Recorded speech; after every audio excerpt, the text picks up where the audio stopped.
Uh,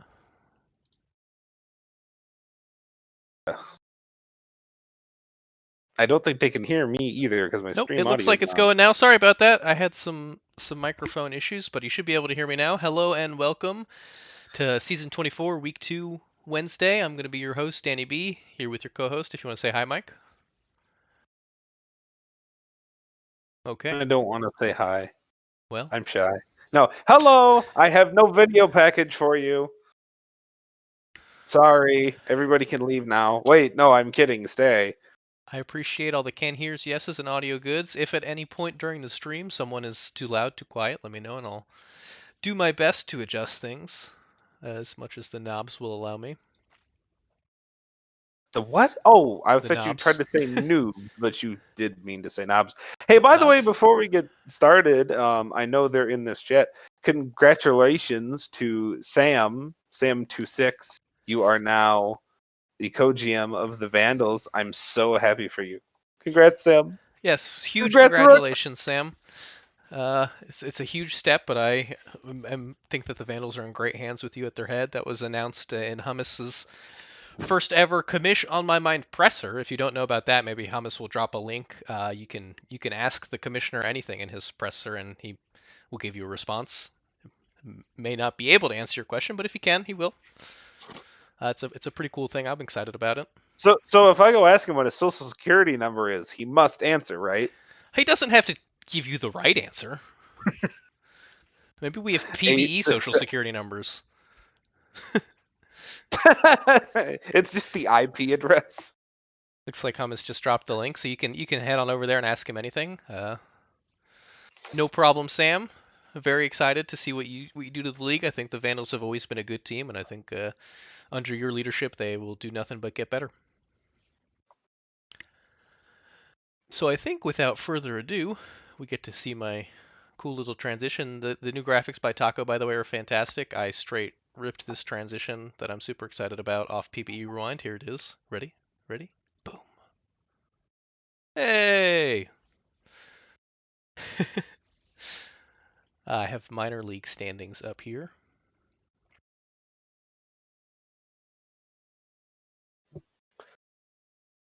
But we'll head up to the majors. Yes, we will. And we need to go forward a day.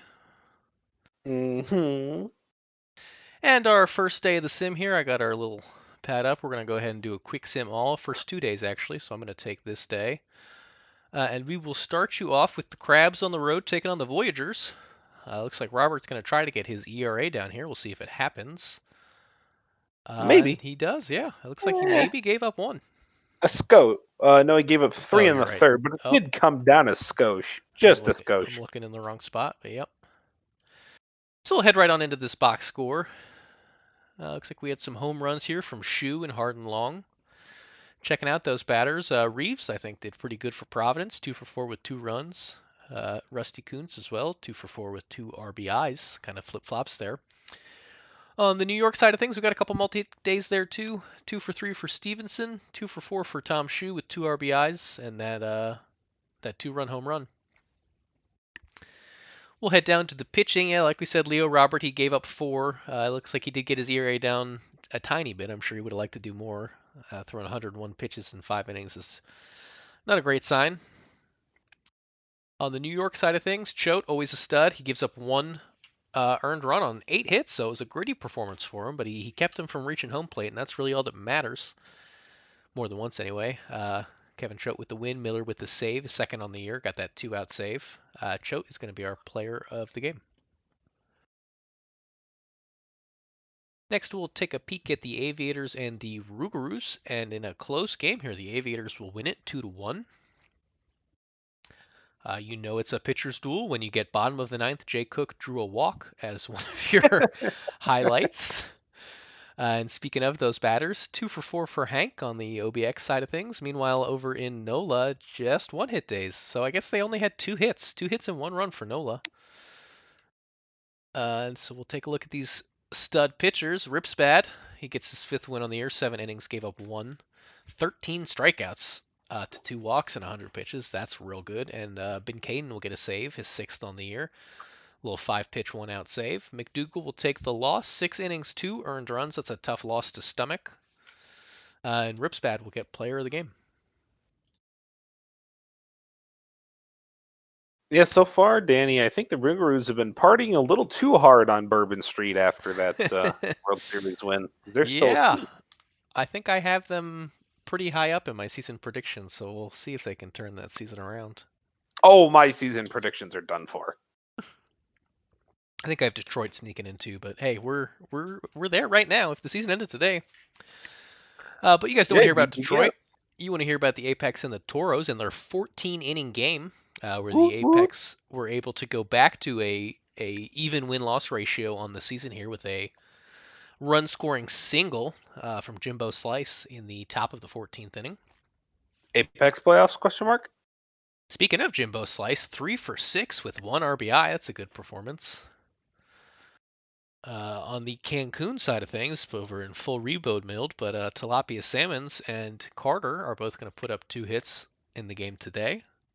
Rebode milled. That's a nice new word there from Danny. Nice new phrase. I'm all about the new phrases here. I make up names when I say players' names. And speaking of good performances, No Hands, 8.1 innings pitched. He only gave up a run. He probably thought he was in great hands until none other than the great Mike Dion came on and gave up a run.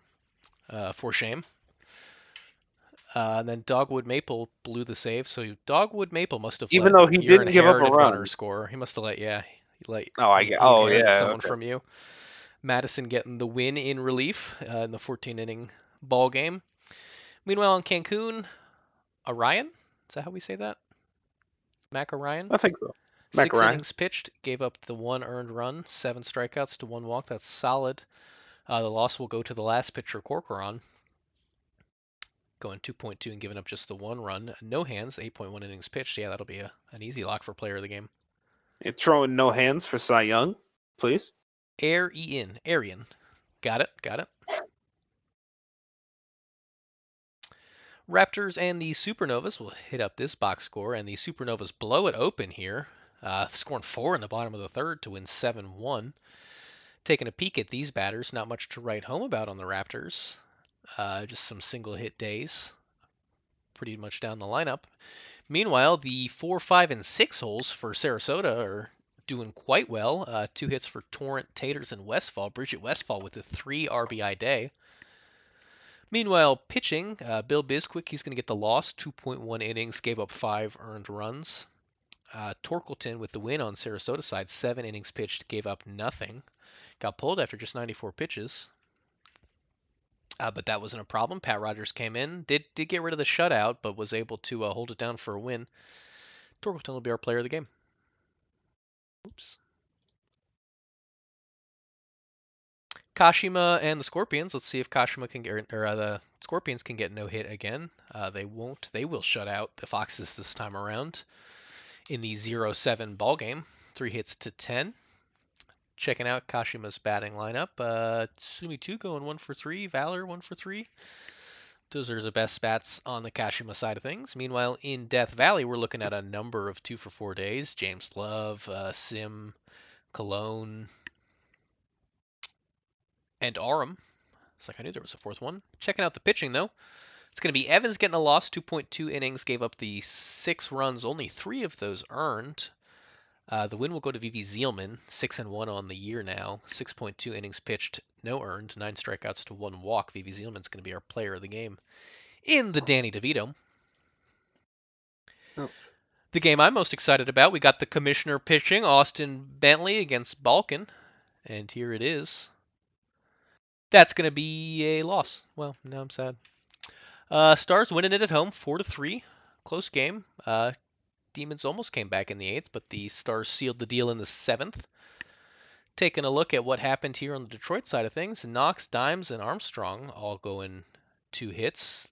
Danny B striking out 3 times. I think that's the golden sombrero, or is that 4 times? Well, I say golden is 3, platinum is 4, get the heck off the team is 5. I should have been off the team a long time ago. But taking a look at the Nashville batters, Buswell and Fry both getting 2 hits. The 3 RBIs for Buswell make him a candidate for player of the game. But we'll see how the pitching did. Austin Bentley, 6 innings, 2 earned runs. So Didn't get the win, didn't get the loss. Pretty good performance. Ricky Vaughn actually gave up 2 runs. He's been Wow, pretty. Ricky Vaughn is not terrible this year. No, he's been loving it out of the pen. Despite the Wow. 0-2 frame, he has not given up a lot of runs. Hmm. Meanwhile, Balkin started 2 runs on 6.2, so similar starts from both of the starters in this game. The decision will go to Cletus McFlorida man, and Blue Line will get the 7th save on the year. 1 clean inning pitched. Player of the game is going to be Balkin. Now, if only Detroit could hit baseballs.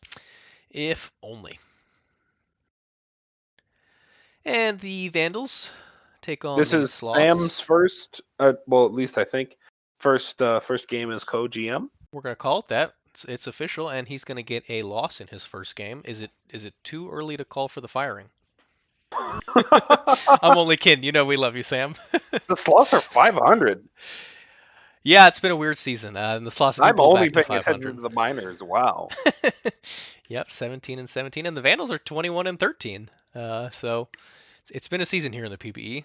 Still a young Sam will season. change that quick. As we look down the batting lineup, 2 for 4 for Shadurme and Gibbles, 2 for 3 for Sam. Speaking of, he got an RBI and a run. That's probably one of the better There you go, Sam. batting performances there.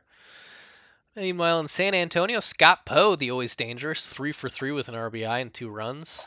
That's a candidate for player of the game. We'll check out the pitching. Greg Digger Jr., he gets the loss, gave up 5 in 4, and then it was all hands on deck after that. Ryan Rose, meanwhile, he went 6 innings, gave up 4 runs, 3 of those earned. To get the win, Esteban Rodriguez Jr. gave up 2 over 2.1, and his ERA is a little bit inflated from what it was last season. Player of the game will go to John Camden, and it should be noted that there was a 31-minute rain delay in the 7th inning. But that's not nearly as important as Scott Poe tying the PBE regular season game record for triples with 2 triples in that game. Who knew Scott Poe could run? And San Antonio ties the Sarasota Sloths. Sarasota Sloths. The SA. I don't know. The San Antonio Sloths regular season game record for base on balls with 4. Danny, you haven't gotten any better. I'm so glad to see that. I know. Never change. That's what they tell me. Or change everything. I can't quite Right. Always change is what we tell you. Never change is what you do. Speaking of changing, flip down to the minors in this change, and I'm excited about this one. Hopefully it goes better than my Demons game. Brew City Bears taking on Louisville Lemurs. It's a battle of the expansion teams. And we'll quick play it up. The Brew City Bears will win it on the road. Looks like a 3-run shot from Doc Menard. It's a big help there in the win. Checking out those batters. Yeah, 3 for 4 for Doc Menard. He's going to be player of the game for sure with those 3 RBIs. Over on the Louisville side of things, Louisville. 2 for 4 with an RBI for Zaxxon. Pitching wise, Ian the Igloo, 6 innings pitched, gave up an earned run, got the win. Ruth Heater Ginsburg, 2.1, gave up 1 for the hold, and Booze Cruiser getting his 3rd save on the year. 2 easy outs for him. Warner with the loss despite going 7 innings. He only gave up 4, and Kratt gave up a run in relief. Player of the game. I will always wonder why you drafted Booze Cruiser. Yes. I'm just glad he's finally getting some innings. The first week he got not a lot. Yeah, the bullpen's weird. Yeah. Meanwhile, the Mounties will look to bounce back from the rough start, but they won't. The Kingpins will take this win 3-1. Nothing to write home about really on either side of the batting. Maybe this probably a solo shot from Obermuller if I had to guess. Yeah, a couple solo shots in this game. Frank here too. But we'll go ahead and check out pitching, see if that's any more exciting. Benson, 7 innings, 1 earned run. I'll call that exciting if you like good pitching. No walks is a good thing to see from a minor league pitcher, and Sky will get the save. 2-inning save. Tom Riddle, he's going to get his 8th loss on the season. Someone's cast a spell on him maybe. 6 innings pitched, gave up 2. And D. Ferrari is going to go 3, give up 1. Barry the Benson. Young knuckleballer being bad is a surprise, said no one ever. Yeah, it do be like that. My alma mater, the former Swift Steeds. I'm a former Swift Steed, I guess. The Kansas City Hepcats are going to take them on at their home ballpark, ballpark of the Meeker, and they will lose in extras a walk-off sac fly from Jimmy Smith versus the homie. Taking a look down the Kansas City side of things, 3 for 5 for We Dem Boys. Can't blame him for the loss. Meanwhile, in the State College things, pretty much a team effort. Fox went 2 for 4 with an RBI. That's pretty good. Down to the pitching, Kiwi Mace started, gave up a run in 7 innings. No decision there. Turbo with the blown save, and Homie gave up an earned run for the loss. State College, Bolt 6 innings, 2 earned, and 22 went 1 clean to earn the win. Kiwi Mace is our player of the game. The moment Gurn has been waiting for, the Dynamos versus the Dillos. Wait, Gurn's the Wheelers, huh? Someone's waiting for this moment. Someone's waiting for this moment. It's the first box score. I'll get better, I promise. And another walk-off. The Amarillo Armadillos will win this one in the 11th, 3-2, despite getting out-hit and out-erroring the Dynamos, who have also kind of gotten off to a slow start, although they've managed to bounce back here now at 17-17. Looks like their offense is waking up. Crunk, Edwards, and Bodnar all getting 2 hits. Meanwhile, on the Amarillo side of things, 2 for 5 day for Hickams, 2 for 4 for Shapiro. Pitching-wise, Michael Knightrider, 6 innings, 1 earned. Blown save for McDonald, loss for Ken Wheatfall. Wall Mountain will start for the Dillos, 5.1 innings, 1 earned, 2 runs, and Tano will get the win. Tano? Sissoko. Mm-hmm. Tano. Michael Knightrider, player of the game. Is Kern yelling at me in the chat? Probably. Must not have the sound on. Convenient. Wheelers and 66ers. And the 66ers will win another ball game here, 25-9. Pretty tough to beat, although if I were going to put money on a team beating the 66ers, I think the Wheelers would be one of them. If they lose here 3-6, we'll take a That peek would at be the the batting. Delos, my friend. Diamundo going 4 for 5, only 1 run and no RBIs to show for it, but I mean that's a leadoff hitter if I ever saw one. Meanwhile, for San Bernardino, as you might expect from their lineup, pretty much hits all the way down 1 through 6. 3 RBIs from their 3-hole in Daytona. Rodriguez gets 2 RBIs and 3 runs and 2 hits and a walk. On to the pitching Toasties, no decisions, 7 innings and 2 earned runs for Anchorage. The decision will go to Oh No, who Oh No gave up the blown save and then lost, giving up 4 runs and 2 outs. Meanwhile, San Bernardino, Bill the Hill, 6.1 innings, gave up 1. McCarthy with the blown save, Echo Dot with the win, and R. Moore with the save. Benny Rodriguez. Yeah, all the way down the Wheelers dugout. They said, "Oh no, oh no, oh no," and San Bernardino said, "Oh yeah." They sure did. When I think of San Bernardino's offense, I pretty much think of the Kool-Aid Man. And that will wrap us up here for the first sim day. We'll advance. We've got another quick sim day here. Looks like you get an easy one. Oh, I get the small boy. All right, Kingpins and Mounties, Lemonade and Wilson. This is at Kingston, and they lose again. Mounties go down. Kingpins drop them 11-6. Gofford at the top of the lineup, 2 RBIs there. Same for Picone and Pork Chop Sandwiches. McCoy down there too. A bunch of guys got a whole bunch of hits. 16 of them, in fact, for the Kingpins. Kingston, meanwhile, Mike Boss was the only guy who had a good day. 3 hits. And, well, I shouldn't say that, but he was the great day. 3 hits and 3 RBIs. Pitching wise, let's see who gave up all the runs. And it was Wilson, 2 2/3, 8 runs, 3 earned. Somebody didn't play defense. Lemonade, 5 1/3, did give up 11 hits, but only 4 earned runs. Bullpens were both serviceable. Bad outing for Nate Washington, who's been, as you can see by the ERA, even after giving up 3 runs. Very good. Anita Fartinghouse, your player of the game. All right, and let's go Hepcats, and let's go Swiftsteeds. And Kansas City remembers how to win a baseball game, ladies and gentlemen. It was a close thing. Yeah, it was. The bullpen tried its best, but the offense pulled it off in the end. We them boys, a trio of hits and 2 RBIs there.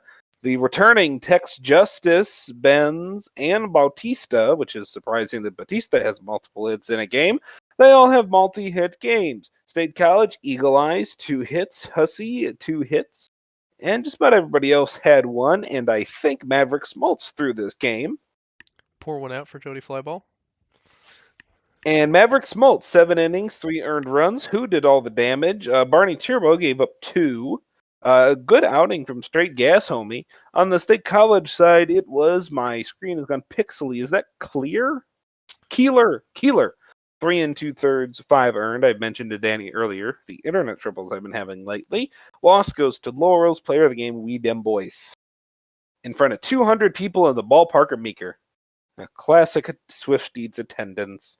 All right, Dallas and Amarillo, and they score what looks like 6 in the ninth to sneak past the Dillos 8-7. Jebediah Crunk had a triage of hits. The only guy to not get a hit was Bodnar. 4 RBIs from And Amarillo, 4 hits from Steve Rogers. Who the heck is that? Spock, 1 hit and 3 RBIs. Let's head down to the pitching.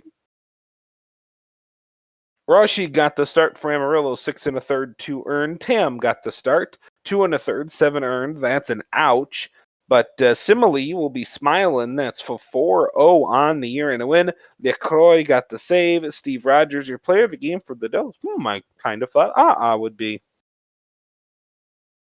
All right, Brew City Louisville, the battle of the expansions. And Bill Bumbles fall short. They bumble, especially in that first inning. 4-0 win for the Lemurs. And it is Xander English, 3 hits and 2 RBIs. Mexto Poutine, 2 hits. Andrew Myth, 2 as well.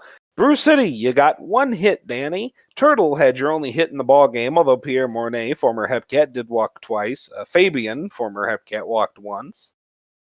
It's kind of all the good things you got to say. One than none. But Vern Alexander, you can say plenty of good things about that performance. I can't see the innings because of screen pixelation. 7. 7 innings, thank you, sir. 7 innings, no earned. Bumbles stumbled right out of the gates, and he gave up a couple of runs. Brent Alexander, your player of the game. All right, one more game today. It's Busta Baxter and Danny Sullivan, and the Wheelers go down again. That's what you get for sweeping the Hepcats. San Bernardino wins 4-3.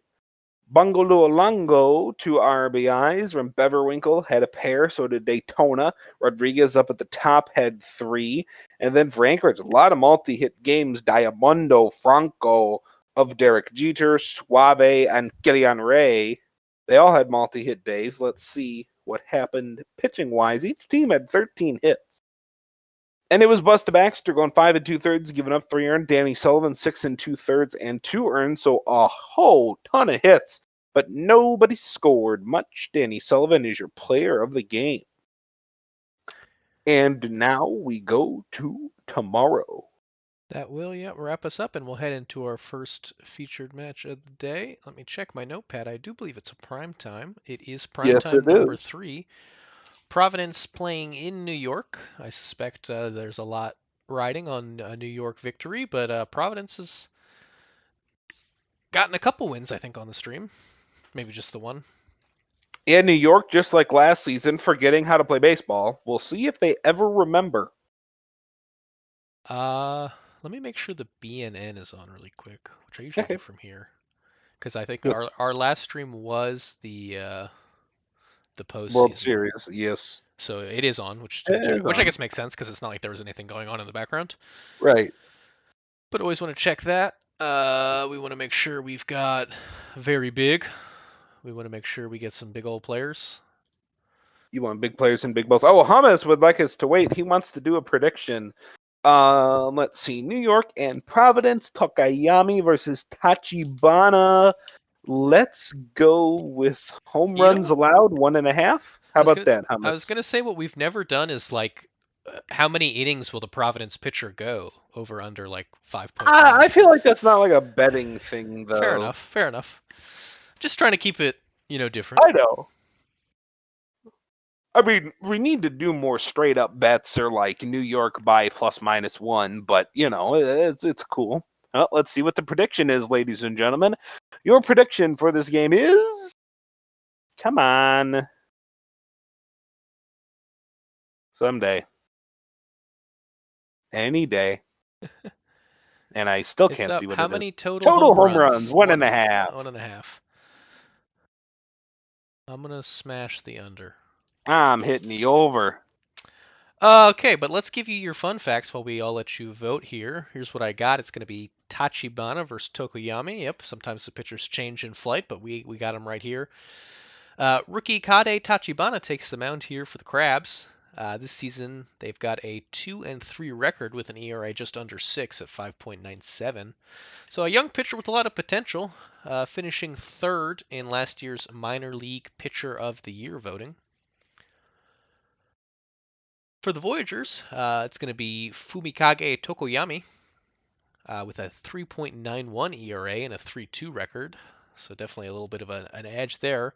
Tokoyami's had a solid start to the season with extra sizzle against lefties who are slashing just 203, 267, 348 against Tokoyami. Crabs have a long road ahead of them, but perhaps one player to keep an eye on is the slugger Arno Drachenberg, who already has a league-leading 11 homers as we came into this sim. Importantly, 8 of those came against right-handed pitching. And the Voyagers have lots of things they are happy with, like their winning record against righties and their pitchers having the third lowest ERA in the league. They will need to find some spark in their offense, however, and start beating the left-handed pitchers to turn their season around and head into the postseason come late October. And it doesn't help that RJ Menard has really changed his game and gone from a contact-focused player to a hitting-focused player, and it has not worked literally at all.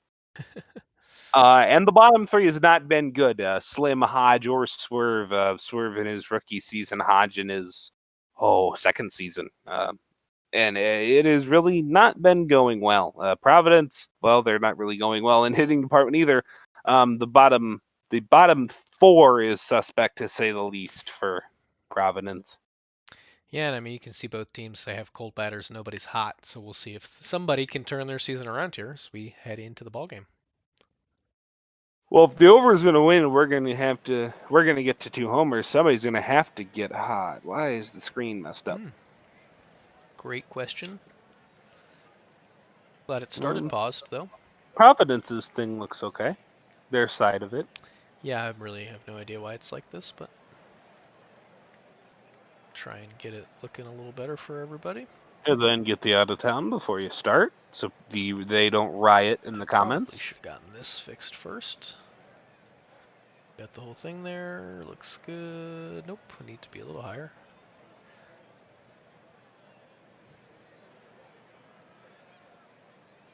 And BNN.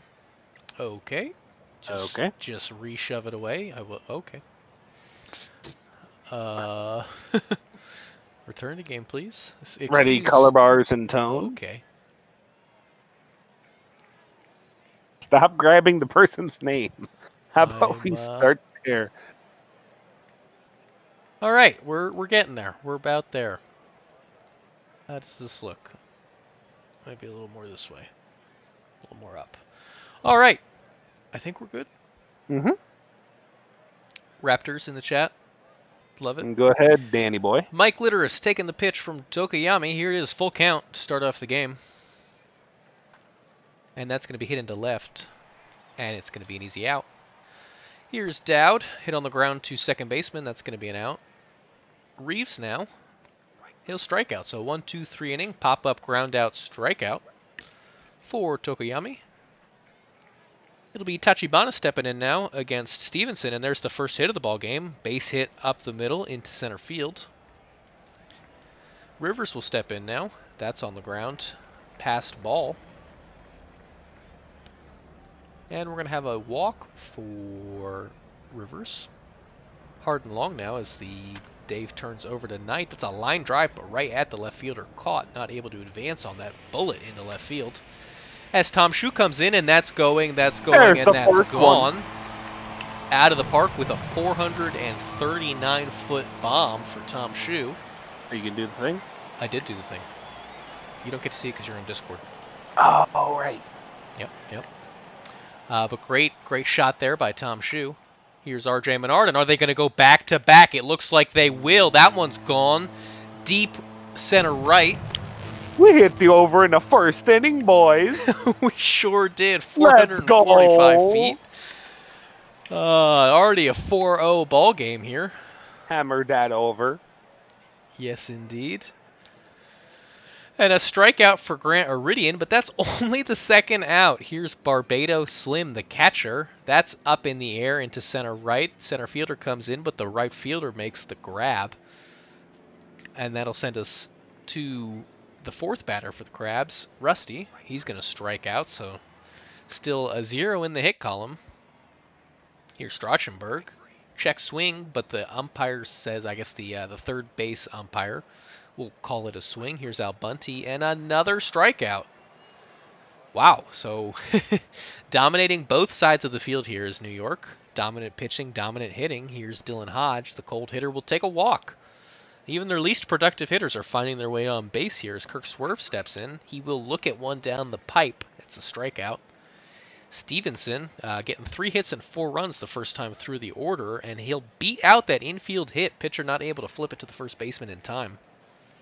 Here's Rivers on the ground to second. This could be a double play ball, and it is. That will end the inning. So no damage done here. Maybe Tachibana starting to settle down. Here's Stein. Off the bat to the second baseman. Did not get a lot on that at all. Here's Winters, and he'll be hit by Tokoyami, so maybe the control's starting to falter. Here's Lemon. Lemon will hit that on the ground. Pitcher grabs it. Oh, fielder's choice at second. I didn't think he had a shot at that, but it turned out to be a heads-up play. Mike Litteris, as the Crabs have just the hit by pitch to their name here, the first time through the order. 5-0 Kashima over DBS on the out-of-town scoreboard. Will get you one more. Detroit Nashville tied at 0-0. Yes, indeed. And is that going to be another home run? No, it hits the wall there in center field. It'll be a leadoff double for Tom Shue. Not a leadoff double, I'm sorry, a one-out double for Tom Shue. Here's R.J. Menard. Off the bat into center. And it'll be a hit. Not enough for Tom Shue to score, but Grant Iridian could get an RBI here. He could get 2 RBIs here if this steal is successful, and it is. So 2 runners in scoring position here for Grant, and it's over the center fielder's head. He leaped to try and grab it. This will be a base-clearing, stand-up double for Grant Iridian, batting .252 on the season at shortstop. And here's Slim with a runner in scoring position now, and that one's hit well into center right, and it's gone again. 3 home runs already in this 8-0 ball game. Wow. I don't even the one thing that Barbados Slim do is hit the ball out of the ballpark. But other than that, not a whole lot happening. A third of the hits are home runs. Did they just go back-to-back? No, they did not. That'll be a flyout just shy of the warning track. Yeah, the 183 batting average is a little easier to swallow if you have 8 bombs on the season. So that'll be a double there for Kirk Swerve. Here's Joshua Stevenson on the ground to second. Should be an easy out, and they will retire the side there. But Bryce Turner had to come out in relief already here in the 3rd inning. Here's John Dowd. Take a walk. Reeves, they're going to need to do damage to get back into this ballgame, and it looks like that's what they're aiming to do. This should be 2. It could be an RBI, but he'll head back. They'll throw it into second, but he's well safe. Rusty now with 2 runners in scoring position, and they'll elect to load the bases, set up the double play maybe, although there are no outs. Here's Strachenberg. That's hit in the sky to center. It should be good for an RBI, but we'll see if they test the arm. They do. Running. Both runners tag and advance, and safe. We have a 1-8 ball game now. Runners first and third. As that's hit on the ground to the second baseman. That'll be a 4-6-3 double play. Eric Rivers now looking to answer their first given up run and their first given up hit. No hitter lasted into the 4th. As Harden Long strikes out, Tom Shue now. Off the bat to the shortstop. Won't beat that one out. Here's R.J. Menard. Right to the first baseman, 3 unassisted. And here's Cedric Winters, cold hitter. He'll line it to 6 unassisted. Lemon now in the sky to center field. That'll be caught. And we'll flip over to R.J. Menard. He strikes out. Grant Iridian. He'll take a walk. And Barbados Slim. That'll be past the diving first baseman. Just a little single, but good enough to advance the runner to third. As Dylan Hodge now has an RBI opportunity that he will strike out on the 1-2 pitch. Here's Kirk Swerve. He had RBIs last time up, and he'll have an RBI this time. Moves the runner from first to second. Gets that RBI, and leadoff man Stevenson now, he'll strike out. 2-0 Indy over Cancun in the 7th on the out of town. Really good performance from you. Need to calm down there in Mexico. And Boise 5-1 over Sarasota. As Mike Litteris grounds out, it'll be 7-0 in Kashima's favor against Death Valley, as that's a diving catch in right field, robbing John Dowd of a hit. Marcus Reeves in now, and he'll fly out 5-2 OBX New Orleans. And 0-7 Vancouver Sloths. And Detroit was getting no hit until they weren't. 2-0 there. Love to see it. It'll be a walk for Hard and Long. Looks like a pitch on the black to me. Here's Tom Shue, and it'll be a pass ball by the catcher. Won't make the throw, so Hard and Long has an easy advance to second, and Tom Shue now has an RBI opportunity, but he'll lay off the full count and take a walk. Here's R.J. Menard, and he'll strike out, but they have another opportunity here with Grant Iridian again. This is in the sky. Center fielder coming in on it well. He'll make that grab. So we'll stay 9-1 here through 6 innings as Providence has a lot of climbing to do still. Here's Rusty. Put a good swing at it, but got under just a little bit. Made it all the way to the warning track. It just kept going, but didn't quite have the distance. That's a line drive. Should be good for a double into the left field corner. He'll slide in. Well safe is Drockenberg. Here's the cold hitting Al Bunty with an RBI opportunity, and he looks at one down the pipe. Strike 3 called. Got to swing at that with a runner in scoring position. But Stein will probably get the run in here as he hits that into right field. It's closer than I thought it would, but a stand-up run there. As the Crabs do claw 1 run back, only down 7 now with a runner on. Here's Winters on the ground, too short. It'll be a 6-4 fielder's choice to end the half inning. Barbados Slimming again. He'll ground it. Dylan Hodge now taking a walk. He's had a couple this game. Kirk Swerve at the DH on the ground softly. Don't think he hit it quite hard enough to get the double play, and he didn't. Stevenson, and now it's a strike 3, dropped third strike. He'll reach first safely on that. Never like to see that, and now the bases are loaded on that walk. So drop third strike that would have ended the inning. Can they do damage with it? It looks like that ball will fall. 1 run will score, and the second runner is dead to rights. Wow, what a cannon from the right fielder. Dead meat. Yes, indeed. That was Stein who just, he was not halfway down the line by the time the catcher had that ball secured in his mitt, ready to make the tag. As Bergamot Lemon grounds out, Mike Litteris, he will strike out. And Dowd now, he'll strike out as well. So not much going on here in the top of the 8th. We'll head to the bottom. Miko McKinnon in now to pitch. And does Tom Shue have another home run? No, he has another double. Maybe he'll go for 3 as the center fielder elected not to pick that one up. Let the left fielder handle it. That let Tom Shue get all the way to third. And that'll be a single for R.J. Menard, so an 11th run now will come across. If we can somehow get back to Shue, he only needs a single for the cycle. Yeah, I don't see him getting another at-bat, but the way this is going, maybe he will. It's on the ground to first, but that's only the first out of the inning. Slim, he'll strike out. That doesn't help. And the cold-hitting Dylan Hodge now the last hope to keep the inning going. And he will do just that. A double into the gap. Maybe he'll go for 3. I don't think so, though. Right fielder had it in quick. Here's Swerve. He'll strike out, but we only need one of Stevens, Rivers, or Long to get an at-bat to get it back to Shue. Well, we would also have to have Providence score 11 runs. Yeah, that's a good point. That's why you're the brains of this operation. And here is Rusty Kuntz. He will strike out. And I'm getting more and more sure that ain't going to happen. Yeah, that looks like the left fielder had that play just right. Kind of strolls in a couple steps and will make the out to end the game. 12-2. 3 hits for Providence to the 15. That's right, the Voyagers out-hit them by a magnitude of 5 times.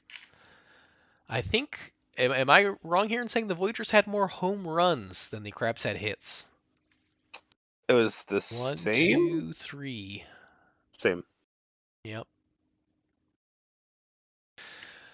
So who got those hits? It was Stein, it was Drachenberg, and it was Reeves. Not much to say there. Tom Shue, he had those 3 hits. Poor man's cycle with the walk. 3 RBIs, 3 runs. If he's not player of the game, I don't know what's going on. Meanwhile, it will be Tachibana with the loss. 2.1 innings, got pulled after giving 7. Tokoyami, meanwhile, went 7 and only gave up 2. Graves had 2 clean innings, but not anything even remotely resembling a save opportunity there. And yes, the player of the game is, of course, Tom Shue. Excuse me as I take a drink here.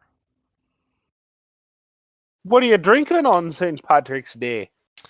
I have an Irish Eyes. It is a red ale, and it is quite tasty. We'll head now into the Raptors and the Supernovas. 6-5, the Raptors will win this one. Looks like it was just kind of a collective effort. No one inning stands out here for either team. Finn Reese going 2 for 3. Beauchamp with 2 runs in 2 hits. On the Sarasota side of things, yeah, I feel you on the oof. Yeah, I did too. Bridget Westfall 2 for 3 with the RBI and the 2 runs. He'll be the best batter for Sarasota. I think the player of the game is going to a pitcher though. Chank Daly went 6 and gave up 3. Save for Walter White. Got him. Kendrick Baxter, meanwhile, I'm going to check that one too. Yep, Kendrick Baxter, 3.2 innings pitched, gave up 4 earned, 5 total runs. As Joden, McQuack, and Maddox combined to give up no earned, but just 1 run from Joden. Player of the game will be Finn Reese. Did I miss Kendrick Finn Reese? Baxter, legendary name, Hepcat Hall of Famer. Yeah, 2 for 3 with 3 runs and an RBI. That's pretty good. 2 walks as well. I can see it. Kashima held that score. We announced 7-0 on the out of town, and that score was the final score. As performances by Benito Alomar, 3 hits, 3 RBIs, 2 runs in 4 tries. It's probably one of the better performances Alomar has had in the major leagues. That's a solid one to write home about. Also 3 RBIs for Vidal Valley. Death Valley only had 3 hits, so we'll just go right past him. Ivy Leaf, who's everyone knows at this point has been a stud this season, 8 innings pitched. She gave up no runs, 5 strikeouts, 3 walks. On the Death Valley side of things, Shane Green pitched 5 innings, gave up a run to equal each inning, 5 earned runs there. Johnson struggled a little bit out of the pen, but the player of the game will be Ivy Leaf. Apex and Toros. The Apex managed to shut out the Toros here as Beaver continues to find success at the major league level. In his arm, 2 runs given up for the Toros. Checking out the pitching, it's a 2 for 3 day for Winston that I like to see. 2 for 3 for Winston, 2 for 4 for Chungus, and 2 for 5 for Hood. Meanwhile, in Cancun, no multi-hit games there. 1, 2, and 3 all managed to hit, but they must not have managed them at the same time as no runs came across to score. Like we said, you need to calm down. He's having himself a season, although only 2 and 4. And the ERA is a little higher than he'd like. The 4-hit, 0 earned run, 8-inning performance will help a lot there. Bolanos getting those last 2 outs to earn the save. Bergamot Lemon, 6 innings pitched, 2 earned runs. It's Blolanos, thank you. It's very confusing that we have Bergamot Lemon and Brass Lemon. Bolanos, my mistake. You need to calm down. Player of the game.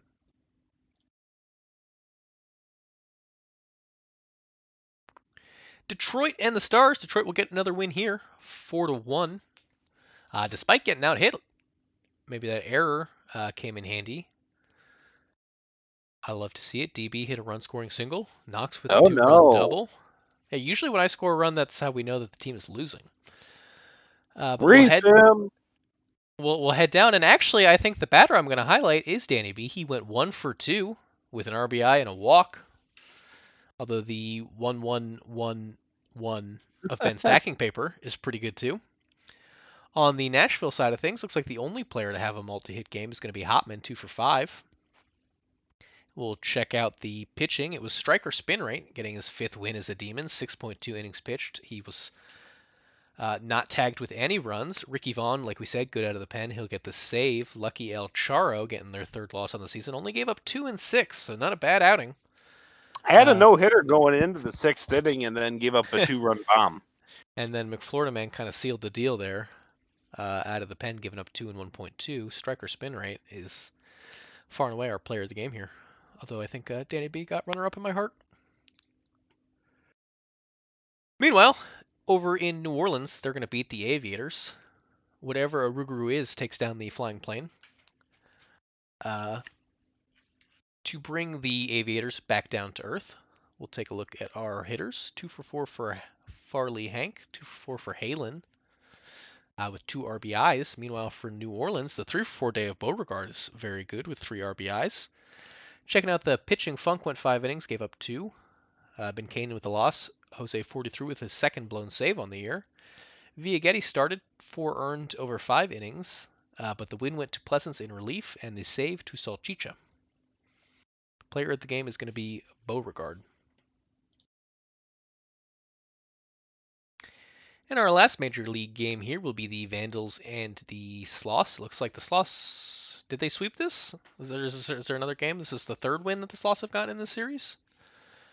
Starting to right their season here. So we check out the Vancouver lineup. A 2-run, 2-hit, 2 RBI day for Herb Sessions. We'll take a peek now at San Antonio. And they had a 2-run, 2-hit, 2 RBI performance from Matata. So a couple of guys having good outings. The problem will come from Takahashi. 3.2 innings had to get pulled after giving 5 earned. And getting tagged with the loss there. Rayner gets his 4th win on the year. 7.2 innings pitched, 1 earned. Save for Dugan, a 6-pitch, 1-out save. And John Rayner will be our player of the game. Take a peek if we have any minor league action. It's Tom Shu, Ivy Leaf, and You Need to Calm Down, by the way, are our 1, 2, and 3 stars. We do have minor league, and we'll open it up with my favorite thing to see. The Bears taking a win here over the Lemurs. Hey, there's my bear. 8-1. We'll take a peek at our batters here. Jose went 2 for 5 with 3 RBIs. Jimmy Olsen, the newest Bear on the roster, he goes 2 for 4 with 2 RBIs. And Monet going 2 for 5. Meanwhile, in Louisville, they had a 2 for 3 from Xander English with an RBI.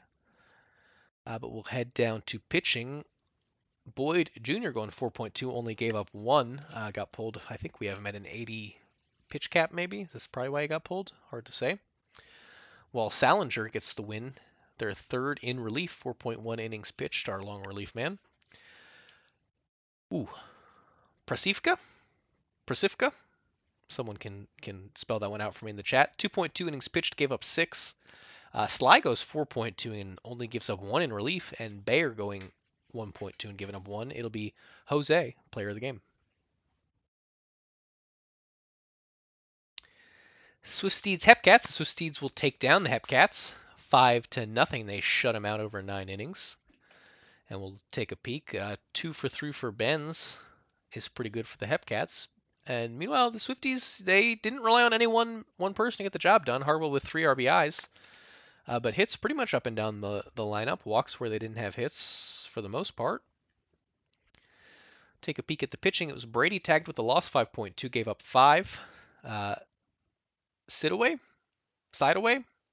3-2 on the season, 5 innings, no earned. Stelling with the hold, 3.2 and none. And then Perry got that last out on 2 pitches. Luke, Sideaway. Luke is our player of the game.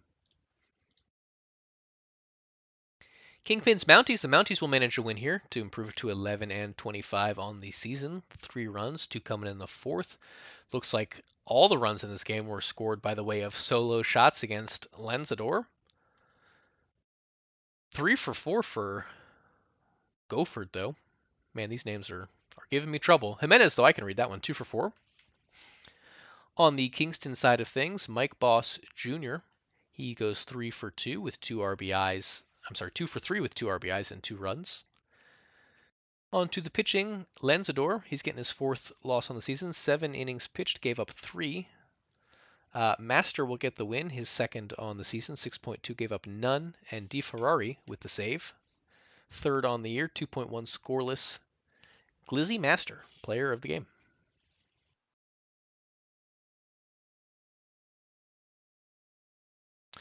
Dynamos and Armadillos. The Armadillos will take the win here 4-2. They tied in the hit and the air column. But 3 for 4 for Edwards on Dallas' side of things. Shot at player of the game there. We'll look at 2 for 3 of Hickams as the star Dillo. Moving on to the pitching, Sanchez with the first loss on the year. 3 innings pitched, gave up 3 runs, 2 of them earned. Must have a quick hook there. As everyone on the Dallas side of things pitched 2 or 3 innings. Meanwhile, Huff will get the third win on the year, 6.1 innings pitched, 2 earned runs. Ahsoka will get their 5th save of the season, 2.2 innings, no earned. And Freddie Huff is our player of the game. This is Danny B. I'm the one streaming today. I do have that good gig internet from Verizon. Shout out to fiber optics for existing. And our final game of the day, it's going to be the Wheelers taking on the 66ers. The 66ers will get another win, hard enough to beat them on a normal day, but you're on the road team here, the Wheelers being the road team here. 3 for 4 day for Catsup, 2 for 4 with 2 RBIs for Franco. Meanwhile, on the 66er side of things, Bongo Luongo, 3 for 4 with 2 RBIs. Very good performance there. We'll take a peek at the pitching. Velasquez gets the second loss on the year, 3.2 innings pitched, 5 earned runs. Grimes getting the 4th win on the season, 7.1 innings pitched, gave up 2, despite giving up 8 hits, but 7 strikeouts, a walk, and a home run. That's a good line. Robert Grimes will be our player of the game. I should say, too, McCarthy with a save. And that'll do it for the day. Why is Danny B? Danny B is existing. How is Danny B? Danny B is good. Shout out to Pack and Moose. You should join the PBE as we advance the day.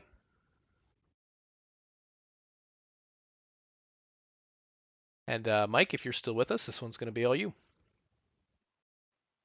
Yes, if my internet does not keep going on strike, it will indeed be me. And that's the wrong game. Ooh, yes, it is. I have the wrong thing still pulled up. I didn't delete the other 2 off my notepad. Nashville and Indianapolis is what we're actually going to watch.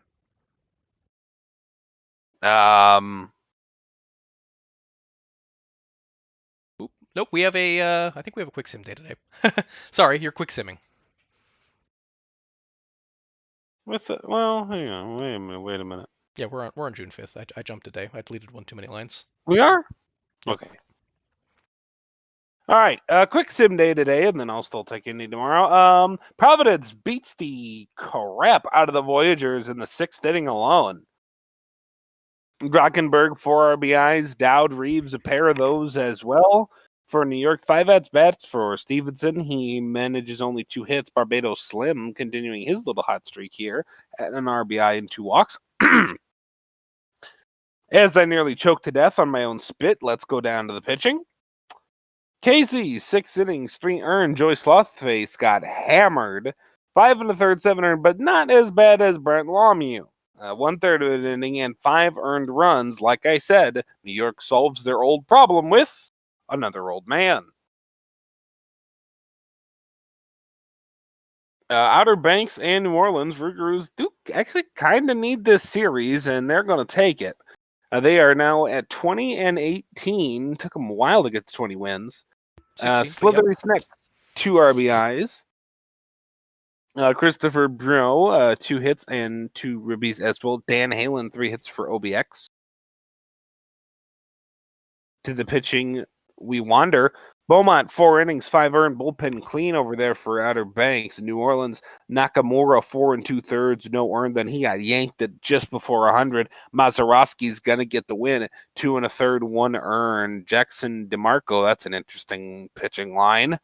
And then Pleasance. The hold, Salachia, the save, and let's scroll down just a teensy bit further, and I can tell you that Christopher Bureau is the player of the game. Apex and Toros, and the Apex win again. So going into tomorrow, which will be the featured game, the Apex have won 1, 2, 3, 4, 5, 6, 7, 8, 9 in a row now. after they lost 9 straight, so the definition of streaky. Bendover, 2 hits. Dominguez Jr., 2 hits. Sailor Twift, 2 hits as well. For Cancun, just 4 hits, 1 from Walrus, Anderson, Salmons, and Esposito. Head down to the pitching. It was Shifty Lagoose that started this one. 6 1/3, 1 earned. Nacho Varga. This was Nacho Day.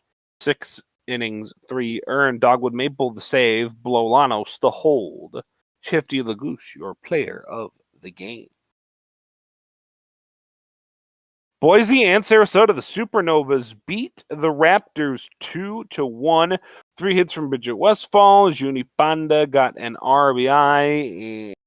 And where's the other one? Scored on an error, it looks like. And then on the Boise side of things, 6 hits, 1 for Iso, McDavitt, Dr. Pluto, Chasen Boom, and Beauchamp. Looks like Petra Saber hit with the error there. Saber. Looks like it. Buster Nutt, 2 and 5 in a year, 6 and 2/3, 1 earned. Jackson Wooler, 5 innings, no earned. That's a good start right there. Buster Nutt, your player of the game in Sarasota in front of 21,000 people. Kashima and DVS. Rolo will not roll on to the win. The 8-3 loss. Death Valley hands it to him. 7 runs in the first 2 innings. Oakwood Stud had a decent game, though. Scored twice, hit twice, although did strike out twice as the Kashima offense continues to struggle. Fulman, 2 hits, 2 RBIs. Sim, 2 hits, and 4 RBIs. Let's walk on down to the pitching. Rolo, 0-5, 1 2/3, 7 earned. Sims, 5 1/3, 2 earned. Leung the save. I am Fulman, your player of the game.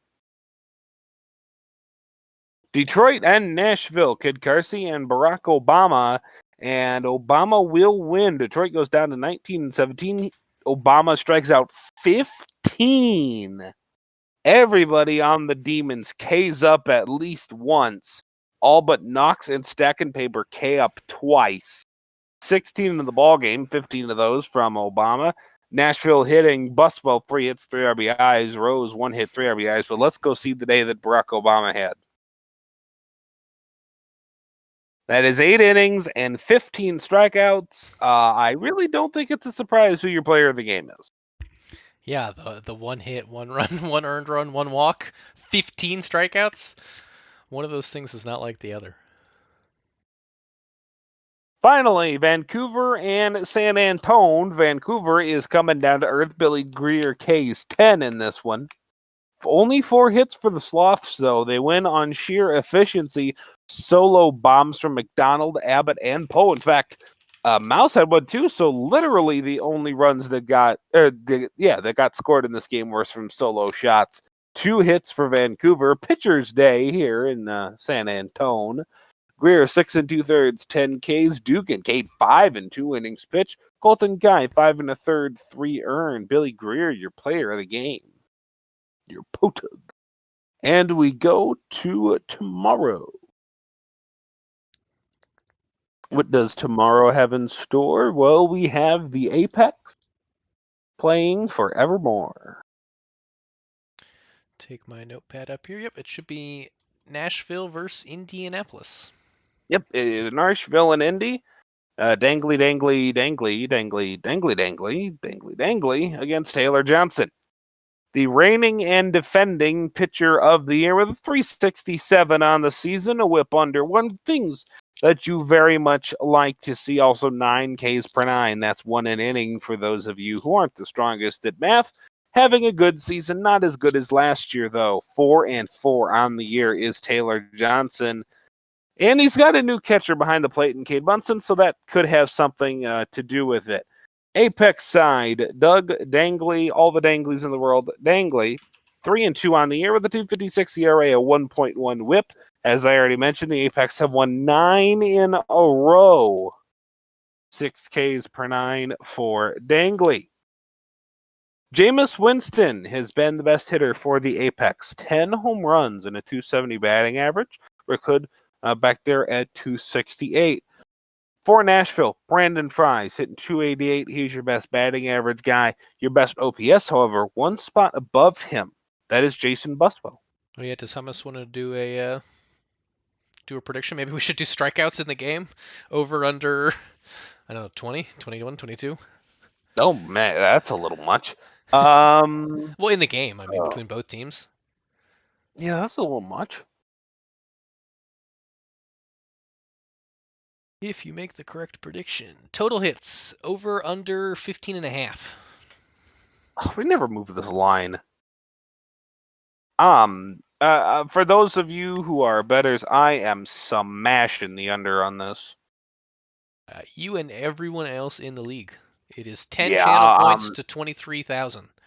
I mean, that line needs to be adjusted desperately. Like, if that line was more like 11.5, I think you'd get some action.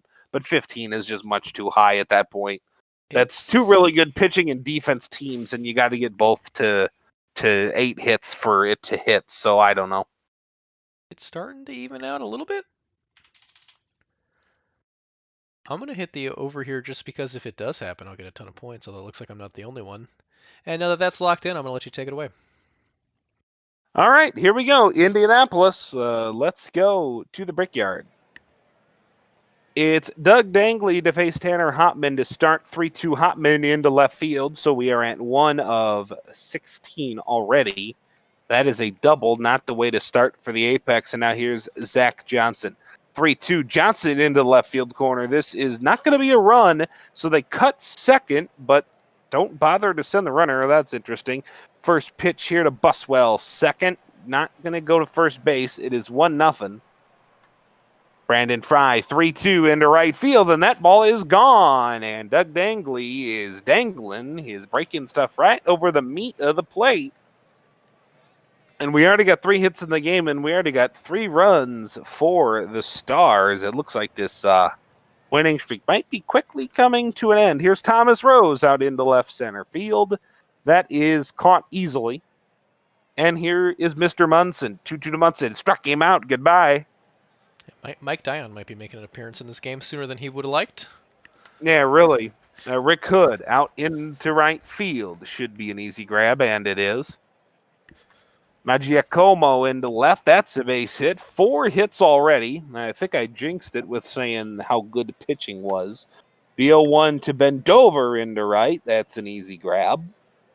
So far, 2 putouts by Rose. Bouncer to short on to first base. Winston grounds out, and it's 3-0 after 1 full inning. Taylor Johnson, the hard thrower, beating Dangley, the slow ball thrower, the breaking ball thrower. That's off into right field from Bjorn Svanberg, and it will be caught.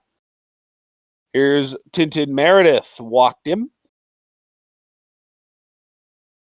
Here's Jaeger Philly fan, the 1-0 Philly fan, left field. That's an out. Nice catch from Johnny Tsunami. Here's Tanner Hopman. 1-2, struck him out. So Dangley strikes out the second of the ball game, and we're going to the bottom of the second. 1-2 to Javier Dominguez Jr., and Javier Dominguez Jr. goes away just as quick as you can say his name. That is Sir Dr. Javier Dominguez Jr. to you.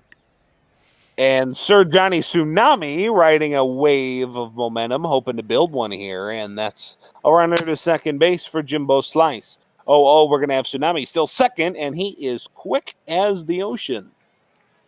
1-1 to Jimbo. That's a pass ball, and that is going to be a run. It's 3-1, and Jimbo gets to hit on a 2-1 count. Big stolen base. 3-1, Jimbo Slice into left field. This is caught, though, by Meredith. Here is Chungus. 3-2, struck him out. Johnson has 2 Ks. Dangley has 2 Ks. The difference, 2 runs separate the 2 teams. And this is going to be another base hit. Zach Johnson clears this one into the gap. This is going to be a triple.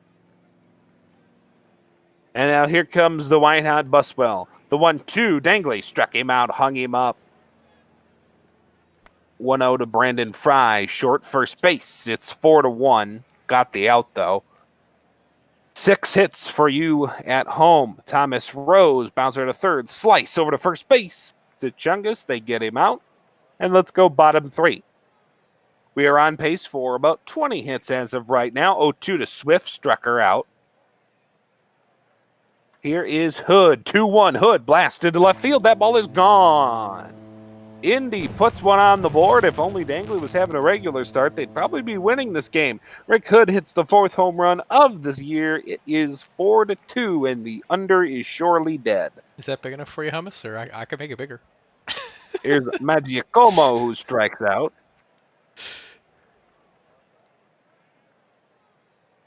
3-2 to Ben Dover, who is going to walk on down to first. And here is Winston. The only apex in the double digits for home runs. A 1-0 to Winston. Back up the middle into center. That's an out. And we are done with 1/3 of the ball game, and it's 4-2. Need both pitchers to calm down. Munson grounds out. Here's Bjorn Svanberg, who gets whacked by Doug Dangley. That must have hurt. The 1-2 Meredith. Oh, and that gets a pass. That Dover, usually a pretty good catcher, it's sprawling out even on the wild ones. 2-2 to Meredith, struck him out. Dangley at 4, and here's Philly fan, the 0-1. Yeager to third, Slice, Chungus. And we end the 4th without a hit. At the top of the 4th, actually. Here's Dominguez into center field over the head. That is going to go over Johnson, and that is a double. Rougarous 5-1 over Sarasota on the out-of-town scoreboard, 5-0. Kashima over Providence. Johnny Tsunami into right, not going to get the runner over. Detroit 4-0 over Cancun. Slice moves over to first base. 1-1 with 1 out. Chungus. Second, short, first. That's how it goes. Double play. Let's go to the 5th. And Dangley to Hopman. This is lofted off, and now Hopman's 1 for 3 in the ball game. Here's Johnson, who's 2 for 2, and on the 2-2, he is going to ground out to third. Here's Buswell 0 for 2. First pitch to him, and Buswell is going to. Looked That's really foul not a to foul me. ball. Yeah. Okay. Someone get the ump a pair of glasses. Brandon Fry into the corner. That is off the wall. This is going to be hit number 10, and this is going to be run number 5. So Fry an RBI double. Here's the 0-1 to Rose. Popped up. Easy catch at short. Yes, it is. So we really need the hits to stop, and Noah Slepian's in the ball game. So goodbye, Mr. Dangley. 5 runs for you. Taylor Twift struck out. I think that's the second time. Here's Rick Hood, 0 for 1. That's just kind of a little slapper, and now Hood's on first base. One of 2 stealing threats, and we've already seen the other one in action. Here's the 1-2. Matt Giacomo struck out, and here is Dover. The 1-2, and it was off and running Rick Hood, but Dover just bounces it lazily over to first, and that's your inning over. Detroit up 5-0 now over Cancun. And DVS and Vancouver, or as my pixelated screen makes it look, OVS and Vancouver, they are tied. Voyagers beating the Raptors 5-0, and there's 2 quick outs. Munson and Svanberg go down to Slepian, and Meredith is going to walk. And here is Yeager. No, Meredith's going to take off first, and he is safe despite the pitch out. Now here's Philly fan with a runner on second base. Second, first, got him out. And now here is Winston. This is in the left, and it is, oh, nice catch. I think that Meredith lays it down on the line. Might have hit the wall with the noggin there if he wasn't careful. Javier Dominguez Jr. gets a double. Oh, squeaker. Tsunami struck him out. Johnson at 7.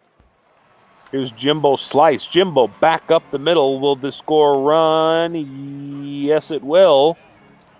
And it's 5-3. Here's Big Chungus, second, on to first base.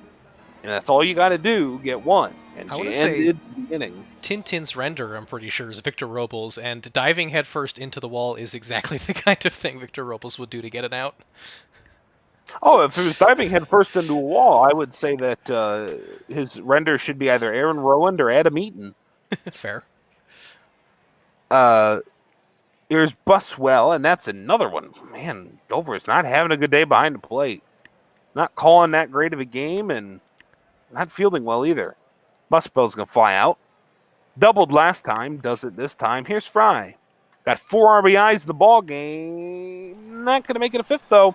Let's go to the bottom of the 7th. It's stretch time. Take me out to the ball game. Take me out with crowd. That's all I could get through. Here's Sailor Twift back up the middle, and that's actually a hit for you, Gurin. You might want to mark that one down.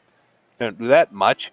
Here's 3-2 to Rick Hood, a little slapper. You are not going to get either one of those, Speed Demons. And Magiacomo has first and second. Cletus McFlorida man to the ball game. That's going to be a single play, not a double play. Here is Dover.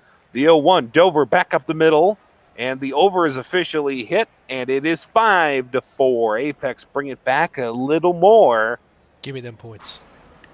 3-2 to Winston. Walked him, and Sir Dr. Javier Dominguez Jr. And here's the 2-1 to him. That's back up the middle. That's a base hit. That's going to score 2 and give Indy the lead. They're actually winning a game with their bats where their pitching isn't doing so well. Apex playoffs, question mark. 1-2 to Tsunami. Struck him out. He remains cold, although he does have the hit. Here's Jimbo. Jimbo second, first. There's the out. 6-5 is the score. Indy will not have that daggum win streak be denied, at least not now. Slepian out to pitch another inning. Already pitched 2 2/3 here. Well, why not, I suppose, as Munson gets a hit in the left. Here is Bjorn Spanberg. 2-2. Spanberg crushes this into center, back at the wall. It's gone. He must have hit that a mile high. 3-2 to Meredith. And Dion strikes out Meredith. You want to hold a lead, so you put me in. That's the worst decision you could ever make. Chungus back up the middle. That's a base hit. And now here comes Twift. Now let's see if Sailor Twift can get 2 hits in the same game. No, the space-time continuum would have to break for that to happen. That's a strikeout. Third one of the ball game, Golden Sombrero. 2-2 to Hood. He strikes out. It's like Danny B getting more than 1 hit in the same game. Magiacomo grounds out to third. And now let's see. Oh, that was a 1-out appearance for me. I'm assuming this will be Bolanos in the 9th. Oh, what are you doing? 1-0 to Philly fan into center field. There's an out. Here is Hopman, the righty versus the lefty. 2-2. Hopman strikes out. Am I actually going to do something? Mike Dion redemption arc. Here is Zach Johnson, the 3-0. Yeah, well, can't do it without a walk, I guess. Rather take on the Here hot hitter. is Buswell. Short. Second, and there we go. Indy wins. They come back, win their 10th in a row. Dion's going to lock up the save. I'm so glad to see that. Not only have I actually pitched in this sim, I'm not doing terrible. Wow. Only Kansas City could win a ball game. I'd be happy. Yeah, we do need a resim. Hood, 3 hits and in 5 at-bats. Sir Javier Dominguez Jr., 3 hits as well. I think Sir Javier's gonna get player. Oh, maybe Fry will. 2 hits and 4 RBIs. Down to the pitching. Dangley did not have a good day, but Slepian did. Johnson had a decent day. Cletus McFlorida, man, not so much. Dying with the save. Fry, your player of the game. And I can take over for some box scores here. It's going to be the Toros and the Demons. Demons winning it 6-2. 12 hits to 7. DB hit a 2-run home run. I think that's the 3rd time. There's absolutely no way we don't need to resim this. As strange things are happening, but it'll be a 3-for-4 day for Charlie Law and a 3-for-5 day for Dimes that really carried the offense. 2 RBIs to each of those gentlemen, and a 3-for-4 for Michael Fitted. So plenty of 3-hit performances in this ball game. On to the pitching, it'll be Callaway Flowers getting their 8th loss on the season, 4 innings, 5 earned. The bullpen did a little better, 3 innings, 1 run for Corcoran. Meanwhile, for Detroit, the ever good Molly Mitchell goes 5.2 innings, only gives up 2. Kyle Bellinger gets a hold by throwing a 4-pitch out. And Tim Galvin goes a full 3 innings for a 3-inning save, keeping that ERA under 3. Charlie Law Jr., player of the game. Supernovas and Rougarous. The Rougarous will take the win on the road here, 8-2. Looks like a multi-home run game for Bonanza. A 3-run shot and a solo shot. Cook with the 2 hits, the 3 runs, the 3 RBIs. Bonanza had 3 hits, 2 runs, and 4 RBIs. I'm pretty sure that's going to be our player of the game here. Multi-hit day for Westfall. But we'll check out the pitching. Coco McQueen, 7 innings, 2 earned. Domingo Pozo went 5, gave up 5. And yeah, Richie Bonanza is the clear player of the game in this one. Crabs and Foxes. The Foxes are going to take a win here, 5-4. Crabs almost came back in the ninth, but couldn't get that last run on the board. Looks like Silas Young came out and locked it down. A 2-for-5 day for Dowd, a 2-for-4 day for Al Bunty. On the Kashima side of things, Stud goes 2-for-4 with 2 RBIs. 2-for-4 for Hunter. We'll check out the pitching. Kuramochi gets the loss, 6 innings, 5 earned. Etsuko Rune gets the win. She was 6.2 innings, 2 earned runs. Law the hold, Young the save, and Etsuko Rune, player of the game.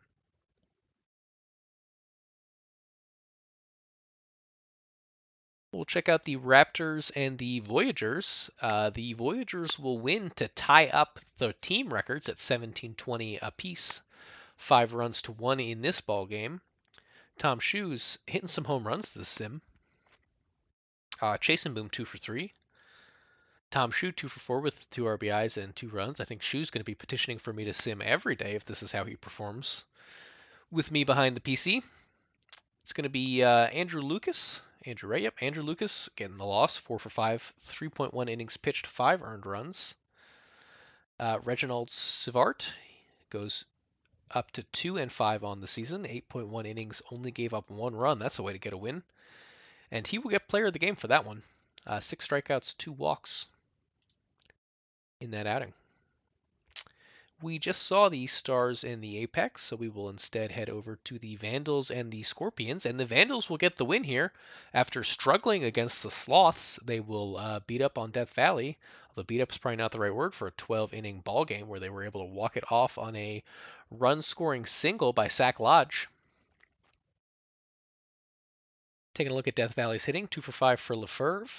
On the Vancouver side, 2-for-6 for Sack, 2-for-5 for Sam Andrews.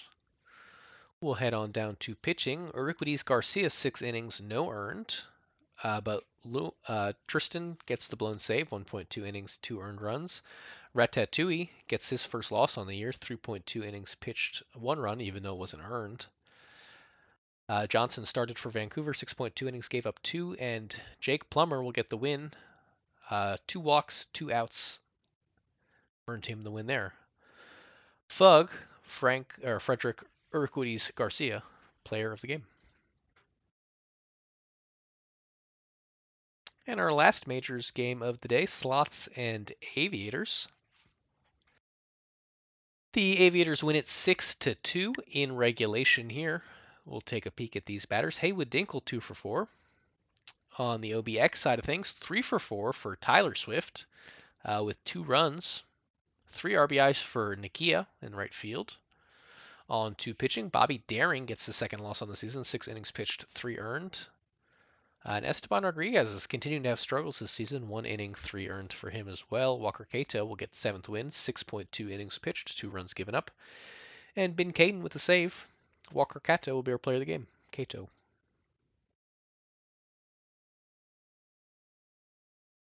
We'll check out the minor leagues for today. Kingpins taking on the Hepcats. Mike Dion's own Hepcats will take the win here to even up their season record with the Kingpins, 19-18. If we take a peek at the hitting, a couple of 3-hit games for Chicago from the top of the lineup, Jacob and Gofford. On the Kansas City side of things, 2-for-4 for Canada. It's our only multi-hit game in Kansas City. Meanwhile, Gunk got the start, 4.2 innings, gave up 5. But Luciano got the loss, 2.1 innings, gave up an earned run. Merle with the win, 4-3 on the year, 7 innings pitched, gave up 5 earned, got 6 strikeouts. Yeah. Danny. It's Merle. Marley.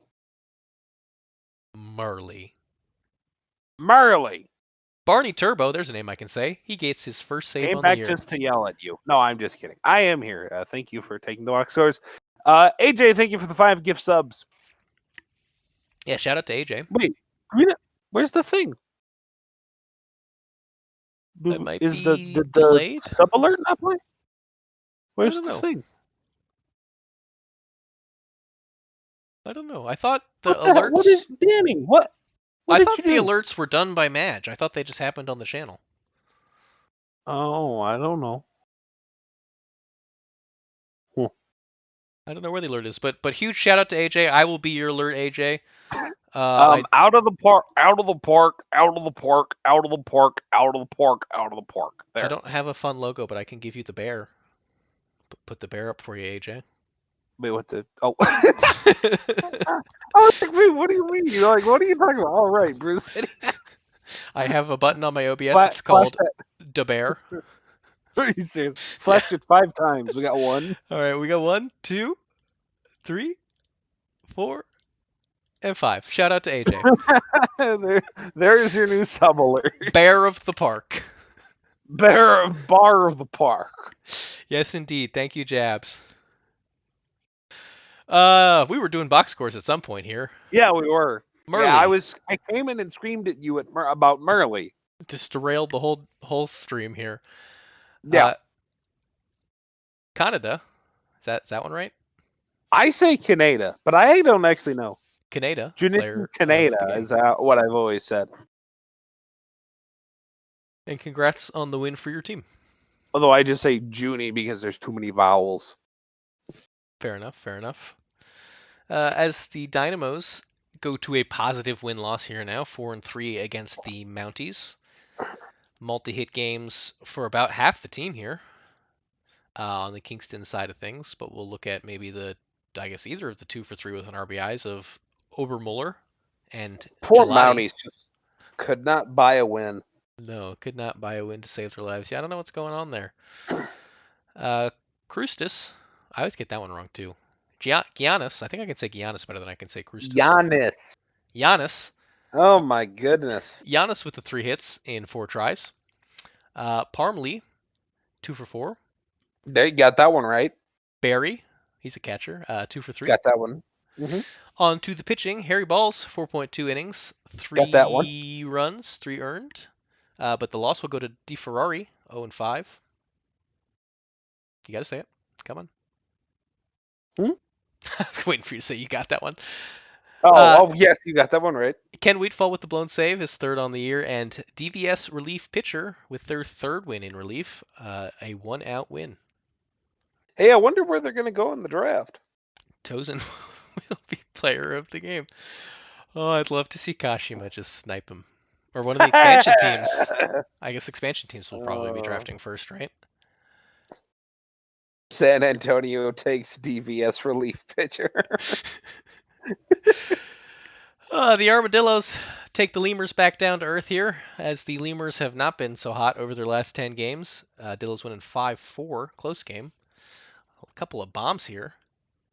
3 for 4 for Knight. On the Louisville side, Xander English 2 for 4. 2 for 3 for Zaxxon. On to the pitching, it's going to be John Barron, 5-1, 8.1 innings, gave up 4.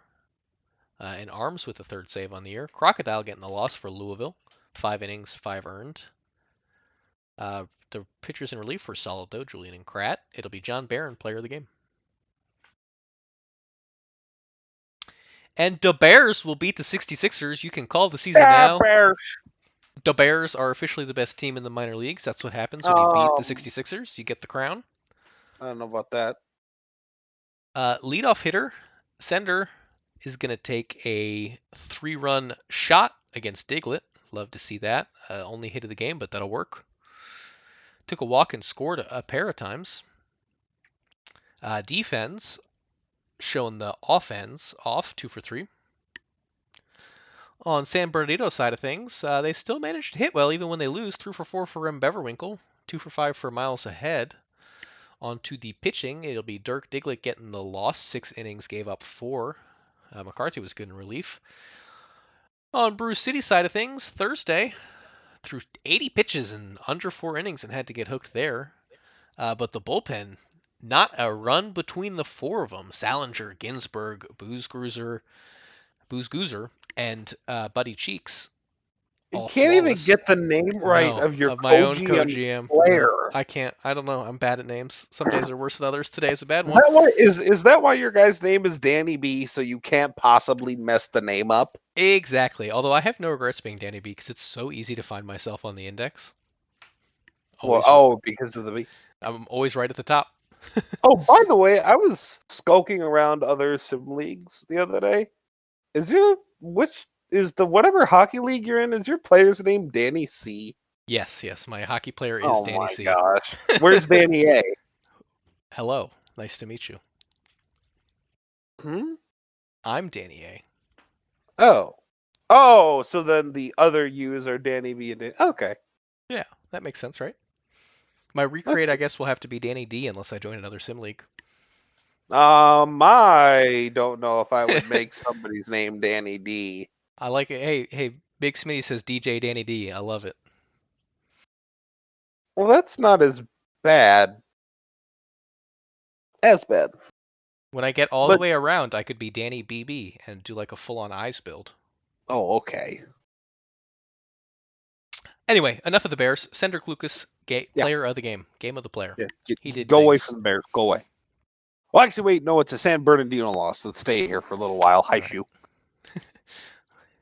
Oops. The Wheelers will beat the Swift Steeds in the bottom of the 12th. It'll be a walk-off solo home run against Twain T2.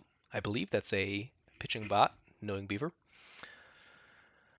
We'll take a peek. Multi-hit games for Eagle Eyes, for throwing dude. This dude. Fox will go 2 for 5 with 2 RBIs.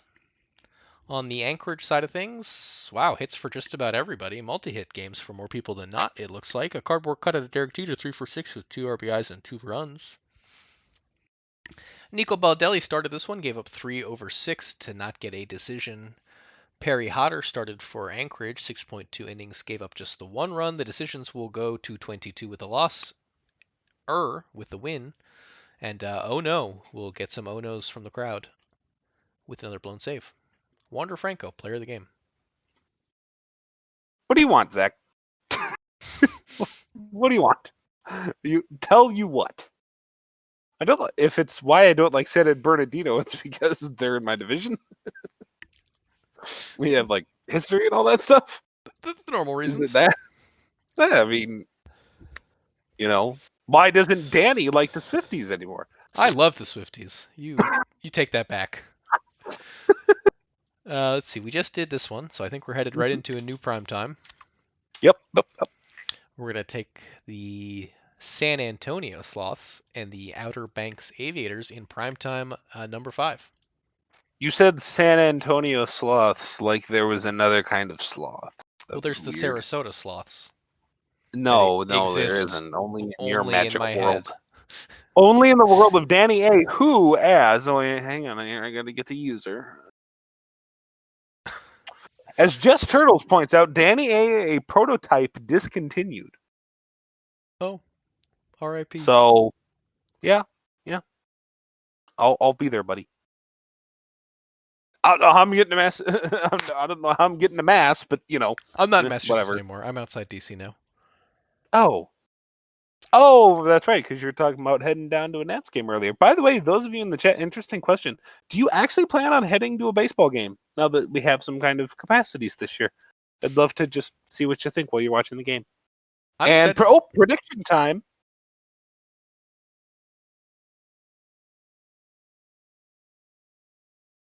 Let's see what the prediction is. It is. It is predict. How many errors will occur over 1.5 or under 1.5? I have a horrible PBE channel point gambling addiction. So I am going to bet 100 on the under. What are you doing, Danny? I usually wait and see what is less bet on, and then bet on that for value, and then it blows up in my face. I'm gonna bet the under here, which is the underdog conveniently. I drop 1,000 every time I bet. Gee, what? I grab 100, dude. This is for money now. Yeah. I'm taking this one, right? Yeah. Because you just did the box score, so Or with no, my you did the game though.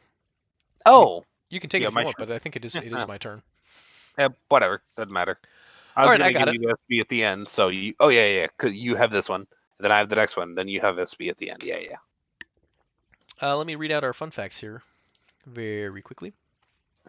It's gonna be Rose versus Ripspot. It sure will be. Two-time Pitcher of the Year Ryan Rose. He's going to start this out for the Sloths. Despite a rough start to the season with a 6.14 ERA, it's come down a little bit since then, and a 2.5 record, which has come up a little bit since then. He's been one of the best pitchers in the league in recent years, and he's still got plenty of time to turn this season around. Meanwhile, Justin Doc Ripspad takes the mound for the Aviators. He was 4-2, now he's 5-2. And he had a 3.76 ERA, got that down to 3.47, so he's been hot through the season and hot through the sim. His FIP is even lower, 2.91 to start the sim, and striking out 12.8 batters per 9 innings.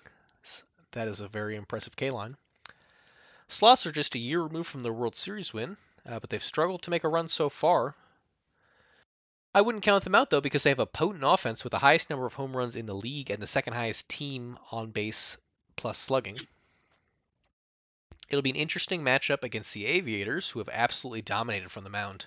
They have the lowest team ERA in the league and have racked up the most strikeouts as well. Their offense flies under the radar, but they rank second in walks and first in steals, so a little bit of small ball going on here. And without further ado, here we go. Stan Antonio will strike out to start us off. John Camden will take a walk. We got the strikeout, we got the walk. Here's Scott Poe. Notice all of the flames on the San Antonio side of things. Oh, and I think the runner was just gunned down. Yeah, Camden gunned down trying to reach second. Scott Poe will take a walk now. He'll probably think twice before trying the same. Bobby McDonald will hit that one into right field, and that'll be an out. So a costly steal there. Could have had runners first and second with the walk. Here's Farley Hank. He'll hit that off the end of his bat into center right. Right fielder will make the catch. Izzy D'Alessio, strikeout. Dan Halen hit it right to second base. He's out. And we'll turn around to the second inning. Turtle will lead us off here. That should be a base hit. No, it was caught. Caught at the wall. A leaping effort there by the center fielder will produce an out as Haywood Dinkle takes a walk. Kuna Matata, that's in the sky into right field. Christy Abbott now with 2 outs after the center fielder robbed him earlier. Wow, that was a high degree of difficulty play from the third baseman. Threw it on the run. It was a bullet to first to get the out. Here's Bergen Cannon. Back up the middle. Shortstop not able to get a glove on it. He'll reach first safely. Hunter Geist now with a runner on. We'll see if the steal is on. It's not. That's hit on the ground to third. They'll take the fielder's choice at first. Tyler Swift, line out to the second baseman. But Bergen Cannon was able to get back to the bag quickly, and there's a grounder to third base. So scoreless here through 2 in the Outer Banks.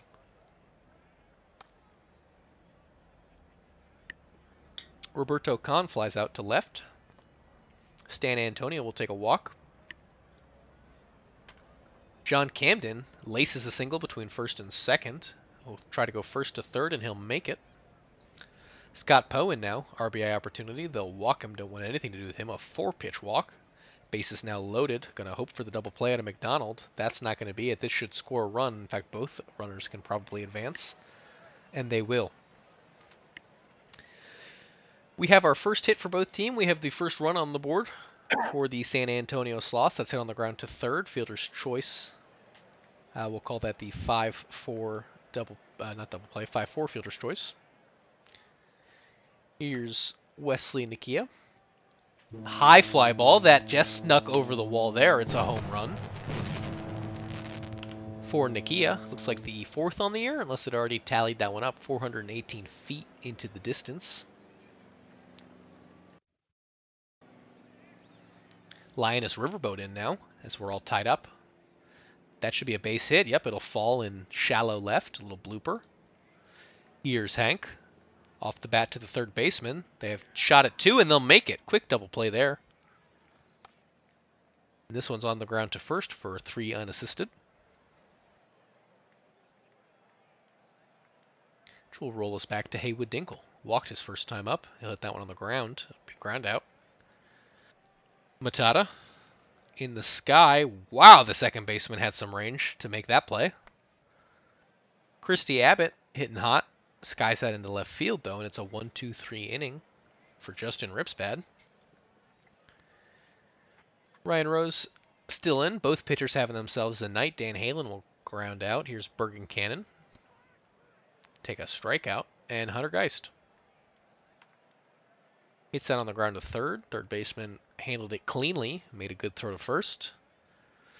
As we take a peek at the out-of-town, Detroit winning 3-0. New Orleans winning 6-0. That's in the sky to center field. Center right, it'll just be a single for Kahn. Stan Antonio will take a walk, so no outs here. Runners on first and second. Here's Camden. And that's going to be a base hit. Could score a run. Might be a double. Could score 2 runs. And they'll try it. And no throw. So they will score 2 runs on the double from John Camden. To take a 3-1 lead in this ball game. And now a runner in scoring position for Scott Poe, who will put into the right field gap. He's rounding first, headed for second. There's the RBI, and he's safe. So 3 runs coming on a pair of doubles. McDonald in now on the ground to the second baseman, but there's only 1 out in the inning now. A lot of ways to score that runner, and a base hit being the best way to do it. Maybe a home run would have been better, but Haywood Dinkle is going to come back up to bat, and he'll strike out looking. And here's Matata. In shallow left, the shortstop ranges back there and grabs it. Looks like we batted around there with 4 runs coming across to score in the top of the 5th. Still no errors for those of you keeping your eye on the over-under. As Tyler Swift takes a walk, Dub City, but Tyler Swift will go for the steal first. 29 on the season, he's safe. A ball to Dub City, 2 balls to Dub City, and that's on the ground to the shortstop. So we've got an out and a runner on third. Past the diving first baseman, base hit, that'll score a run. We're now 5-2 here in one of the Carolinas. It's Outer Banks in North or South Carolina? I've been there before. I should know this. Farley Hank. That'll get over the center fielder's head. It'll score a run, maybe. It'll score 2 runs, maybe. I'm sorry, just scored the one. We had the 1 run from earlier. Scores now 5-3 with a runner in scoring position for Izzy. And Izzy will take a walk, so Dan Halen batting .236 from the left side has a chance, but he'll strike out, stranding the tying run at first.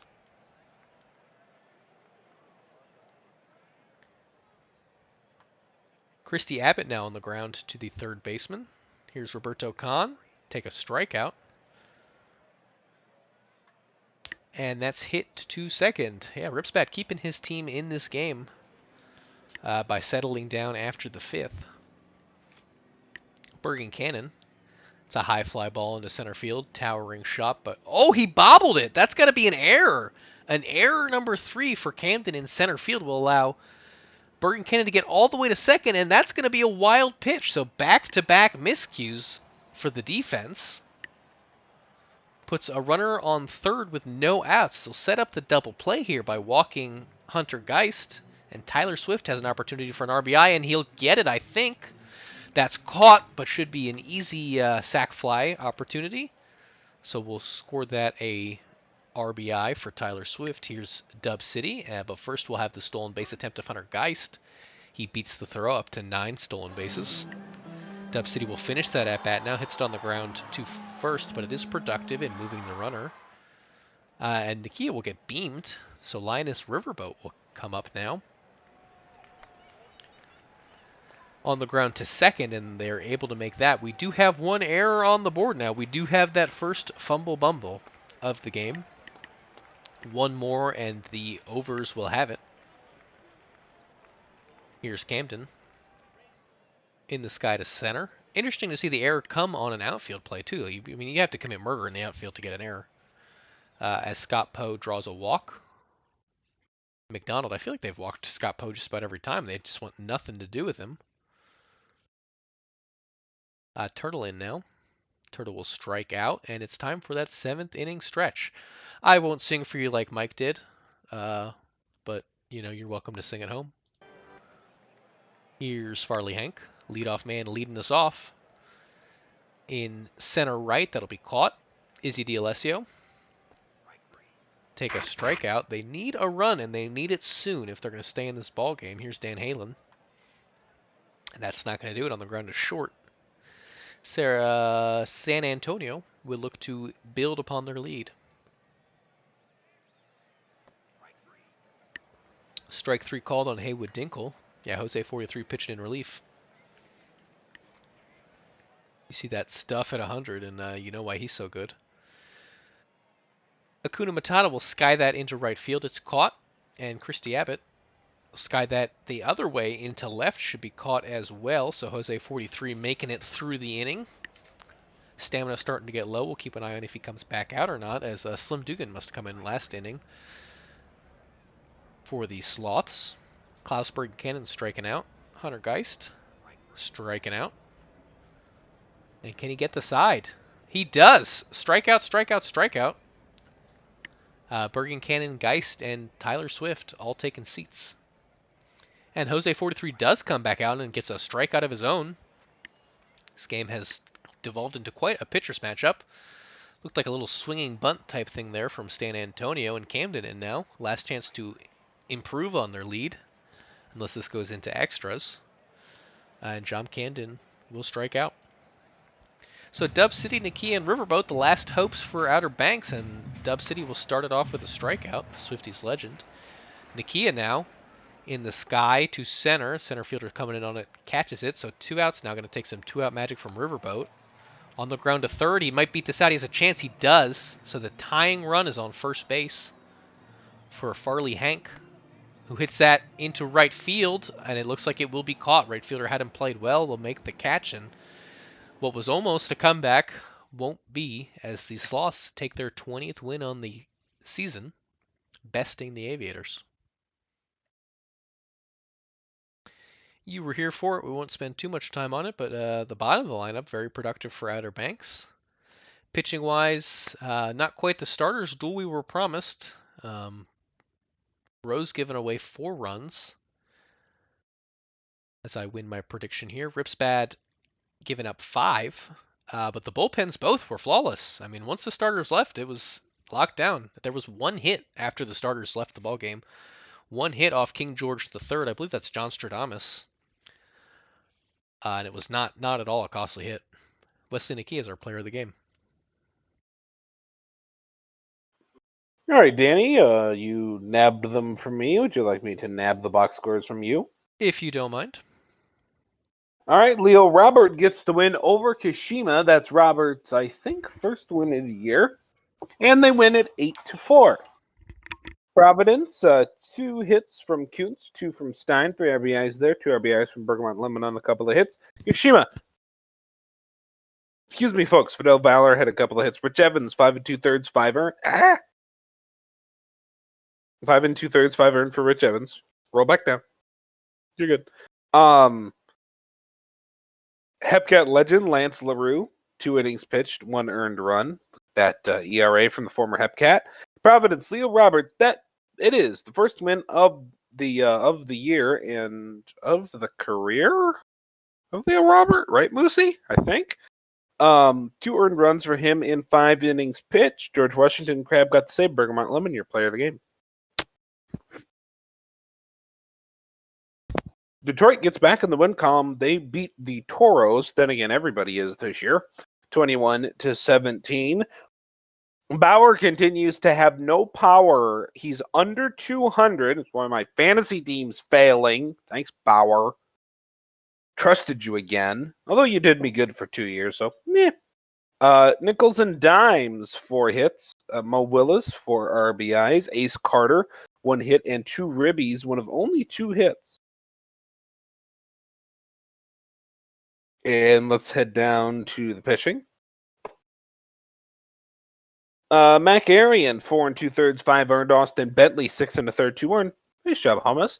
Ricky Vaughn got the hold. Kyle Bellinger Jr., 1 1/3, stuck it out. And Hummus, your player of the game.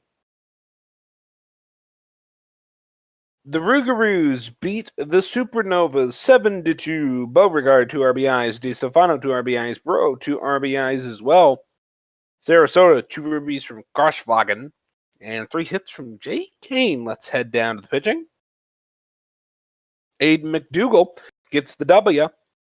6 innings, 2 earned. Port Torkelton, 3 1/3, 6 earned. Gustav Beauregard, player of the game. Torkelton got the loss, I should mention that.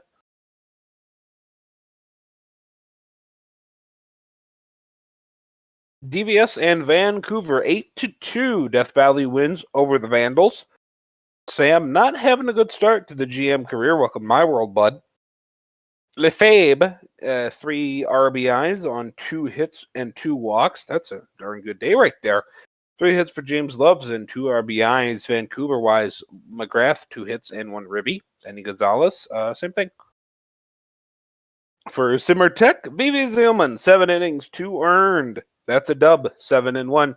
Greg Digger Jr., 4 and 3 on the year, 4 1/3, 6 earned. Vivi Zielman, POTG in front of 192 people. Must have been a snowstorm in Vancouver in June.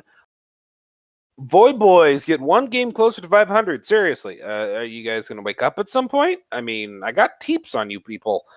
Tom Shue walked twice, but otherwise didn't get a hit. He did come across the score once, though, and it looks like it was Slim that drove him in. Had an RBI, or maybe Iridian missed that one. He had 1.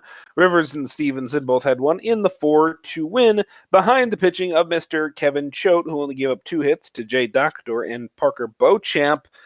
Although he gave up 5 hits in total, 7 2/3 for Choate, a.k.a. Enoch, and Lemieux, 1 1/3, 1 earned.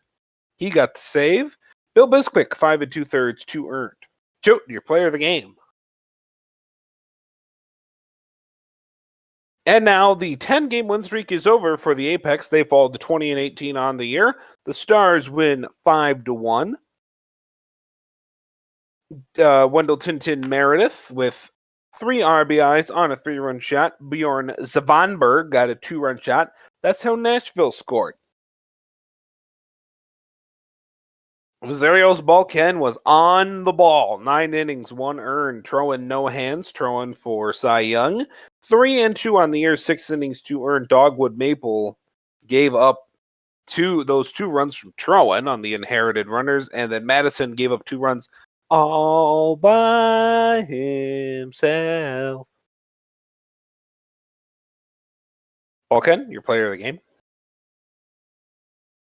And Sloth Speed OBX, we saw that on stream. Let's go down to the minor leagues. All right, Dallas absolutely beats the teetotal crap out of the Mounties. I think the Mounties have gone missing and need some extra training. Whatever they're doing, it ain't working.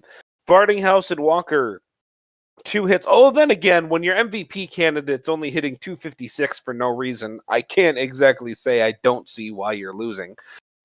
Kraus does 3 hits and 5 RBIs. 1 hit and 4 RBIs. Where have I seen that stat line before? Let's go down to the pitching. Oh, hey, look, it was a knuckleballer start. 6 earned runs. Throwing Bro, 4 earned. Throwing Guy, I think that's the name of their bots, is 3 earned. Walrus, 2/3 of an inning. Is it throwing? Yes. Knight Rider, 7 1/3, 2 earned. Janis Klaustas, your player of the game. Yeah, I know it's Greek, not German, but it's fun. And I almost went too far there. Oh, Bruce said he had a shot with Sam Bernardino. Gave up 1 run in the second, and that was literally it. Sender Klukas, 2 hits. Tuttle, what's the first name there? Greg? Gerg? What is it? Gilmore. Gilmore Tuttle, 2 hits. Duck Menard with 1. Sam Bernardino, only had 4 hits in the game. Let's go down to the pitching. Bill the Hill.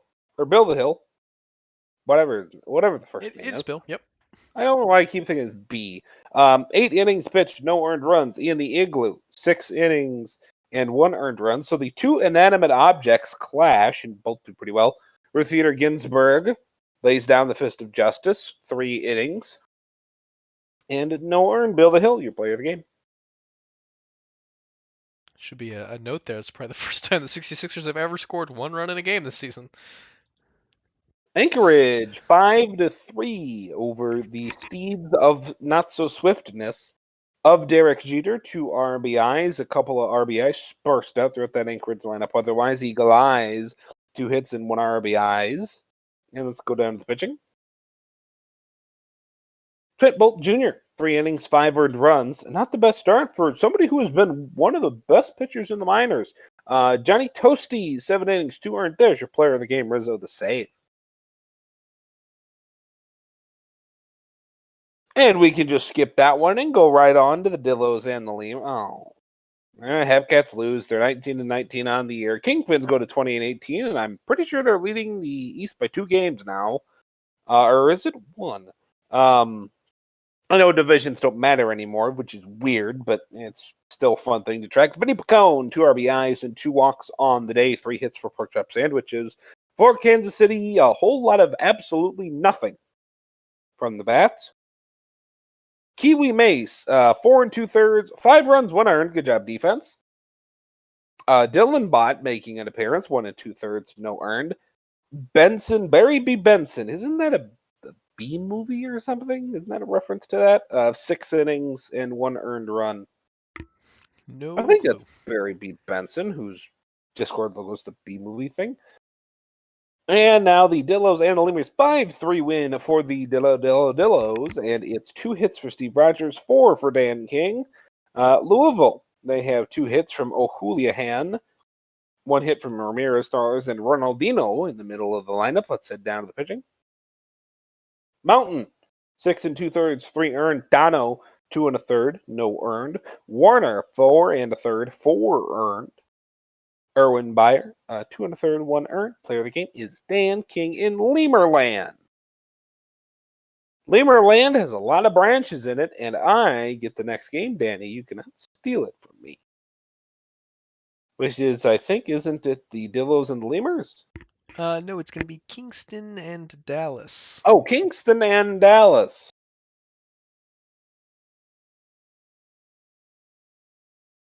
See if Kingston can reverse their fortunes here. Yeah, Kingston has been as cold as something cold. As cold as you need to keep the Pfizer COVID vaccine, which is, I think, like negative 35 degrees Celsius, Fahrenheit, rather, for those of you science nerds and people who work or watch a lot of news. Hello. Dallas, meanwhile, starting to get its act together just a little bit here. Casey Tam on the mound for the Dynamos, a 5.12 ERA. That's kind of expected in the minors. Although a good 8.3 strikeouts per 9, a 1.5 whip. Nicholas Wilson on the other side, 3-3, a 4.66, a 1.66 whip. Age 18 versus age 23. In the orders, Anita Fartinghouse, 363 and 931 OPS. There has been your big hitter for the Mounties this year. Harry Stocks, not far behind. 11 home runs, a 303 batting average, and a 928 OPS. Dallas, meanwhile, the lineup is full of them. Do we want to get a prediction? Oh, I can keep rambling while you guys are doing that. Everybody but Todd Hafner, a.k.a. Southpaw, everybody but that over a 700 OPS. Matthew Edwards, Giannis Graustas, Dustin Parmley, they are all doing very good this year. It's just the pitching is what has been lacking. Are we going to do the thingy? How about we do a thingy for last team to score, Hummus? We can do what you want. It's at 52.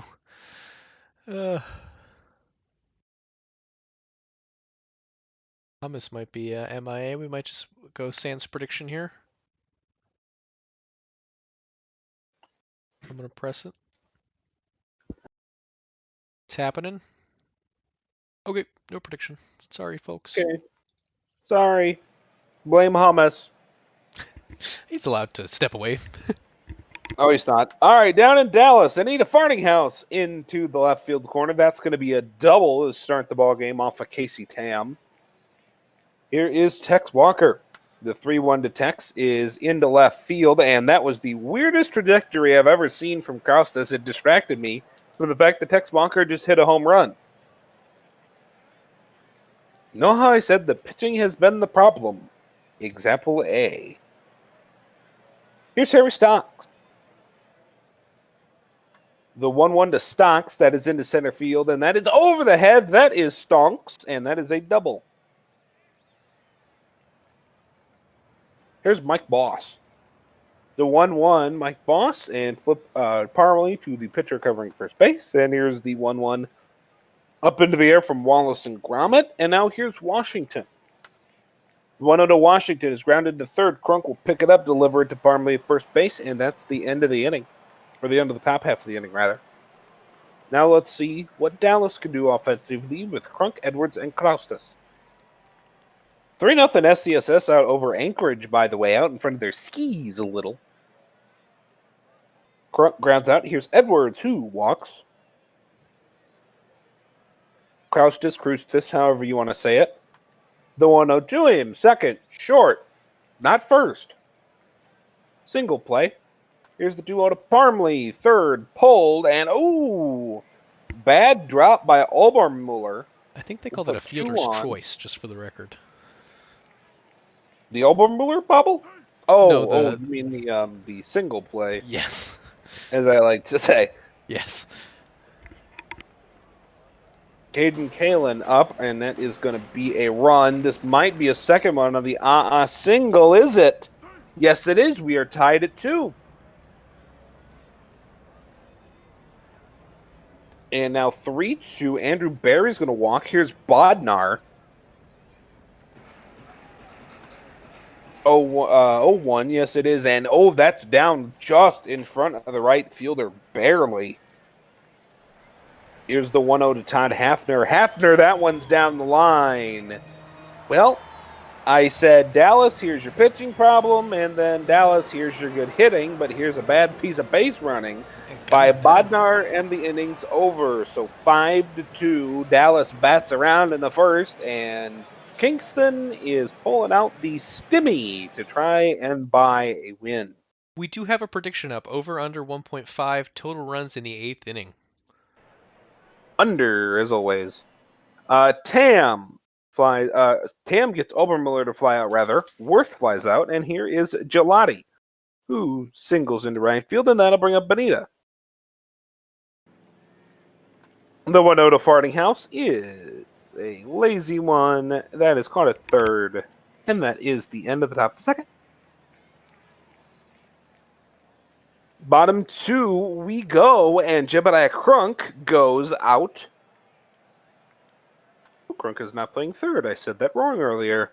Edwards grounds out, and here is Krustis, who will go into left field. That is back at the track of the wall and gone. 13th home run on the year for Giannis, and it is 6-2. Here's Dustin Parmalee. First pitch of the AB to Parmalee from Wilson. That's back up the middle for a base hit. Nicholas Wilson, by the way, is still here in your ballgame, but he only has 1 earned run. Not anymore. Now he's done. That drop ball at third base excused 5 runs. That's interesting. Kalen got at first. Grounds out to first base, was pondering the quandary of why exactly he only has 1 earned run. Nate Washington, very, very good now in the ballgame for Kingston. 2-0 Dillos and Lemurs on the Atatan. And Walker is going to get a single. Nobody was covering second. Honestly, probably could have made it. SB went up on BCB. And Stocks flies out to right. Chicago and KC are tied at nothing. And Mike Boss into the corner, into left field. Is this going to be a run?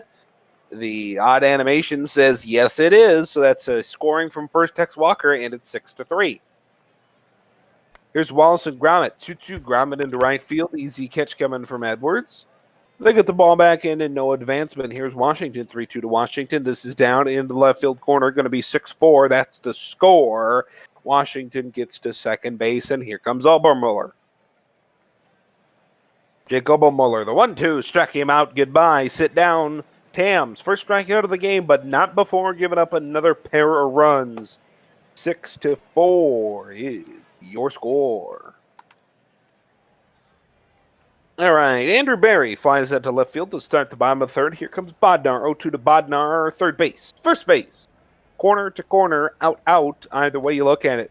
2-0, Todd Hefner, he grounds out. Finally, a clean frame for the pitching staff, but Nate Washington has been the guy to get clean frames this year for Kingston, as Case Tam's going to draw a ground out from Worth. Here is Gelati, 3-2 back at the middle, that's a base hit, and Fartinghouse will now see a runner on first base with run out. Casey Tam getting to 67 pitches, might need to come out soon. Fartinghouse pops out to at short. Here is Tex Walker, 2-2. Tex pops out. End of the top of the fourth. Let's go bottom of the fourth. Casey and Chicago still tied at nothing. Amarillo and Louisville 2-1 there. Jebediah Crunk is going to go into left center gap. That is a double. Another extra base hit for Dallas. 4-0 SB over BCB. Oh, hello. We wanted to look at Wallace and Gromit's stats, I guess, as Edwards strikes out. The 1-0, Krustis, homered his last time up, grounds out here. Here's Parmley, the 1-0. That's going to score a run, 7-4. Your B is not doing too well, Danny. They're down 4-0. SCSS still 3-0 over Anchorage. Casey, hey, they're up 1-0 now. Kaden Kalen, oh, that's gone. Gets caught in the little bullpen out there in center field. The fence is jutted in a little bit, although 406 feet, actually seems like it's a little farther than it looks. It's 9-4. I am so sorry, Nate. I should not have sung your praises, I suppose. Gets on first base. And here's Barry. The 1-0 to Barry that is popped up, and I can only assume is caught by the catcher because the gigantic stats blocked the first out from Matty D. Ferrari. Top five. Here we go. 1-1 to Harry Stocks. That is into left field. This is gone. 9-5. We should have put the over-under for runs in this game to about 50, I suppose. Because there is no pitching allowed here, folks. That's got to be it for Tam, right? And it is Jean Belcher, or, well, it wouldn't really be Jean Belcher, but if you were French, it would be maybe. Boss gets on. Here's Gromit, the 1-1. Wallace and Gromit deep into right field. That ball is gone. 9-7. Defense? Pitching? Wearing out Anybody? my home run button here. Hello? Is anyone there? Here is Washington, 2-2 to Zach. That is another base hit. Each team has double-digit hits. We're not halfway through the game yet. The 0-1 to Obermuller. That is caught by Here is Worth, the 1-2. Struck him out. Goodbye. Robbed of his chance to do some damage is Worth, and here is Corey Gelati. Struck him out. Goodbye. Belcher gives up a 2-run bomb. Tam gave up 1 run, and that was the end of the game for Casey. And now it's 9-7. And now Bodnar grounds out. Here's Hefner, 1-0 to Hefner. Left field, out. Bears coming back.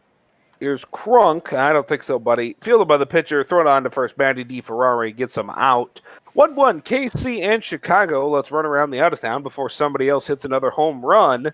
This run around the out-of-town is brought to you by the sponsors we don't have. Amarillo winning 3-1 versus Louisville. SB 4-1 over BCB. SCSS 5-1 over Anchorage. That was the run around of the out-of-town, brought to you by the sponsors that we don't have. As Fartinghouse and Walker go down to start the inning, 3-2 to Harry Stocks, and that is a strikeout from Belcher, who's now struck out 4 Mounties. For those keeping score at home, there is exactly 1 inning that the unders would win it on currently. 2-2. Edwards into right field. That is going to be a single. No, there isn't. Oh, the second inning. Yeah. Krustis singles. Hey, Hepcat's up 4-1. I love to see that. Not biased at all. Here's Parmley, who strikes out. Can this inning become the second one with under 2 runs in it?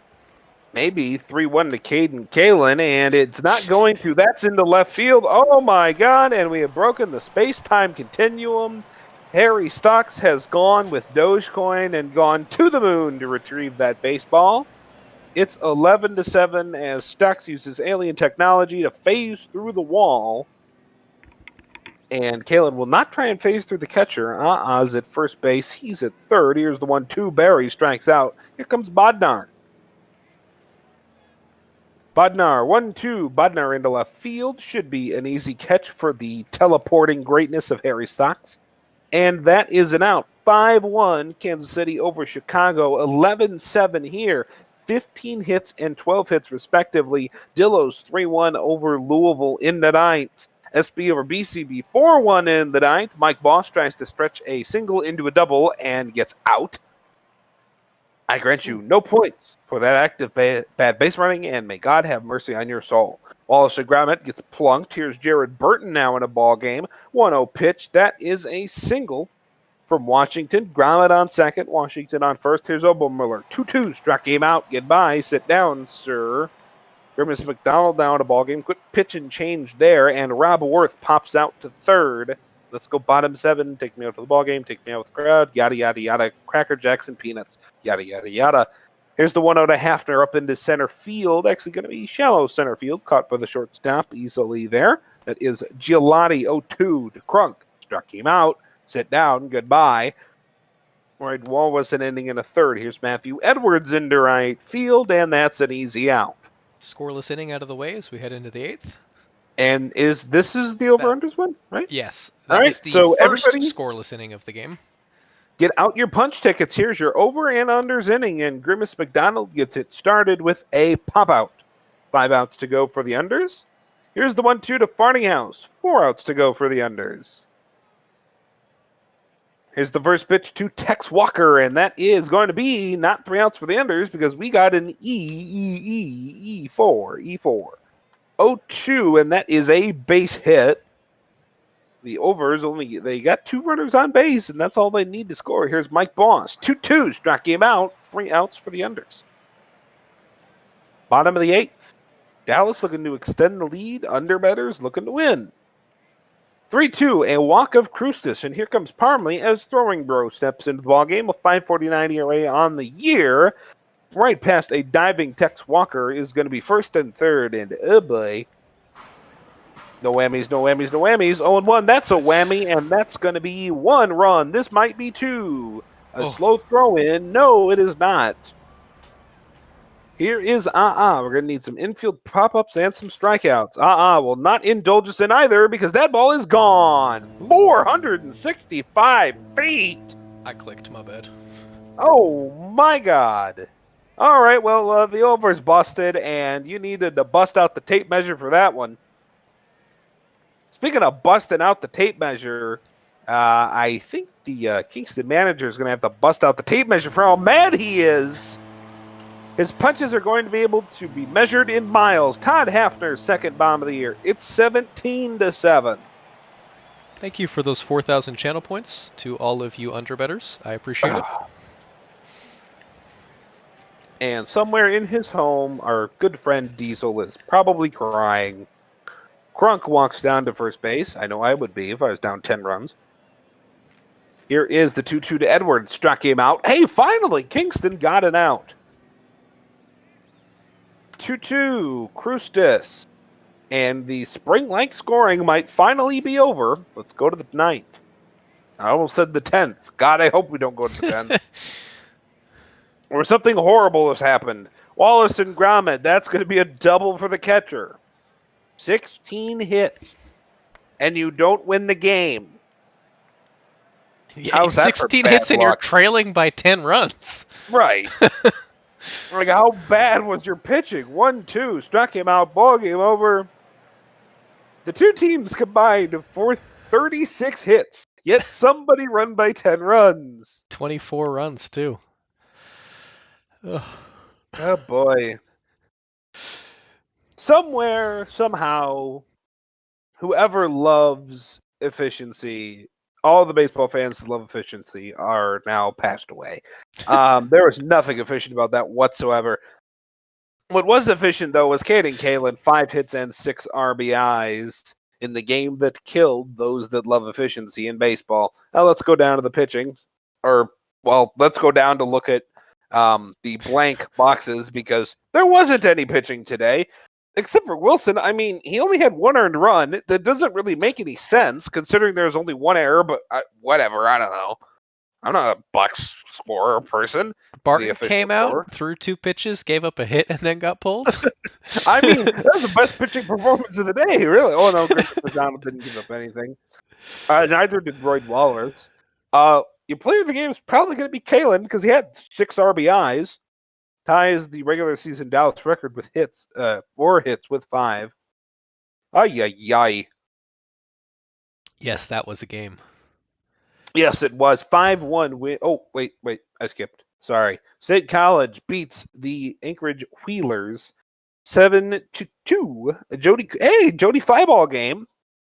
Nate, are you here? Here's a Jody Flyball game. Don't retire. 4 RBIs for Jody Flyball. And Anchorage, 2 hits for Franco and 1 RBI. Let's go down to the pitching. Keeler, 4 innings, 1 earned. Busta Baxter, busted, is back. 4 2/3, 3 earned.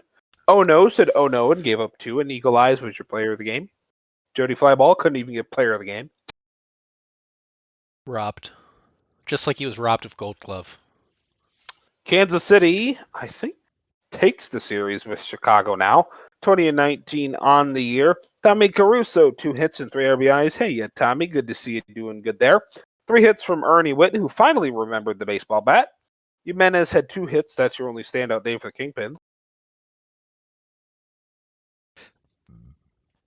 Lemonade had something stirring early, 6 2/3, 1 earned.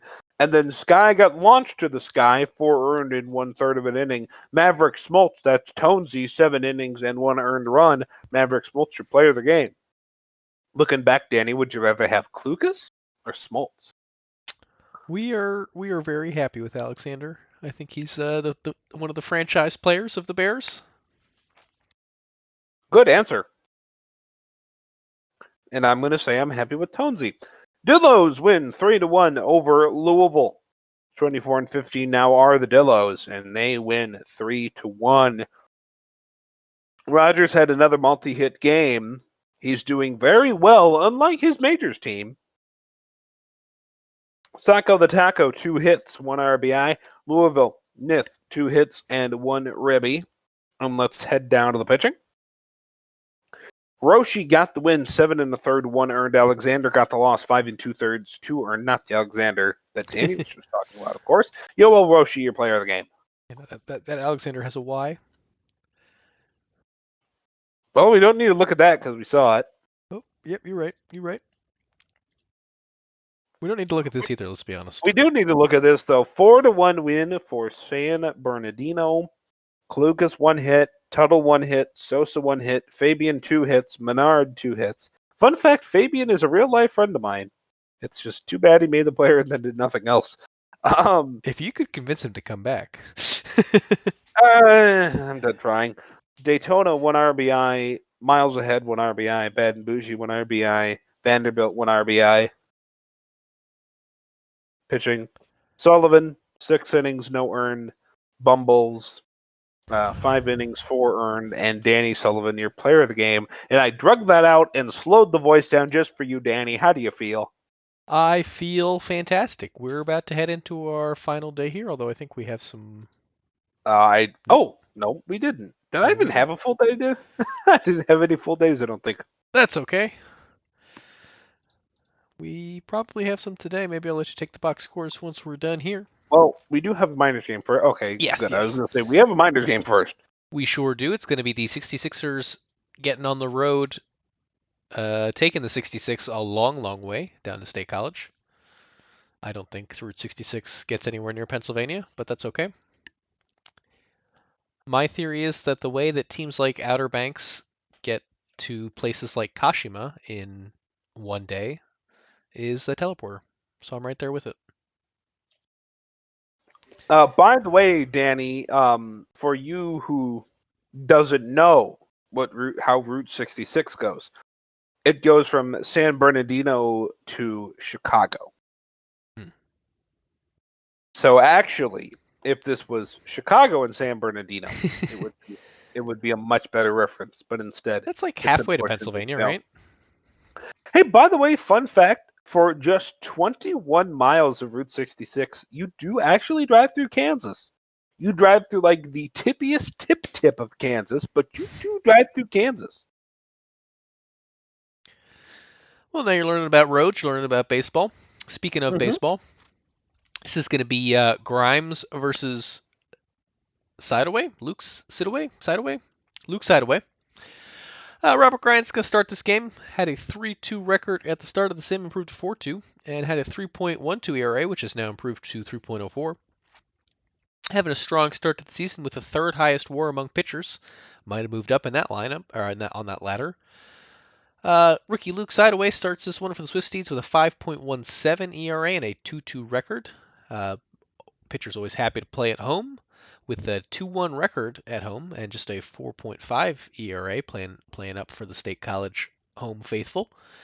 The 66ers look like they have reignited last season's fire, having a West Division lead that is packed with contenders. Their offense is deadly, leading all major offensive categories, including OPS, WAR, and home runs. Keep watch on Miles Ahead, an early favorite for the MVP.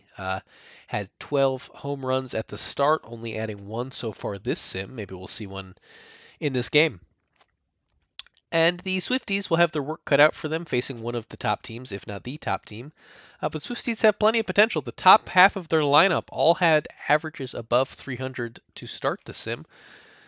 And it looks like Jody Quinn has fallen off a little bit, but 291 is far from a bad average. Meanwhile, the starters have the fourth lowest ERA in the league. And do we do a prediction? Do we want to do a prediction? Is Hummus the God around?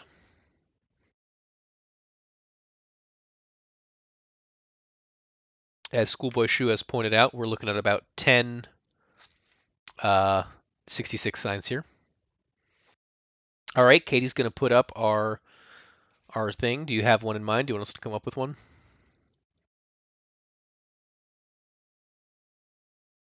Over under 0.5 on Jody Quinn home runs. That would be my go-to.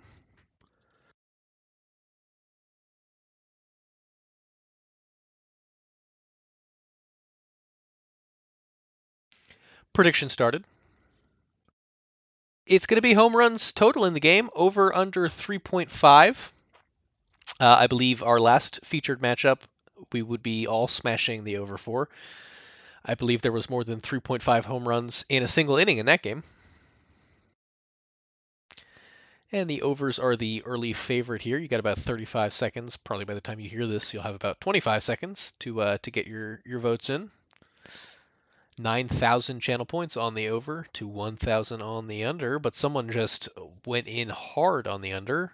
6.2 thousand now on the under. I feel like an auctioneer yelling out auction things. I think I'm going to go the under. Ooh, almost went too hard on the under. And as the submission is now closed, we can go ahead and get into this game. Benny Rodriguez going to get us started against Luke Sidaway. He's batting .265 with 11 home runs on the season, and he'll poke that one up the middle. Soft little grounder, but nobody was there to cover it. Bongo Lulongo. That's going to be the double play ball. Not what you're looking for there as Jackie Daytona steps up and takes a walk. Miles ahead in now. Player to watch out for in this game. That's hit in the sky to left, but caught just shy of the warning track.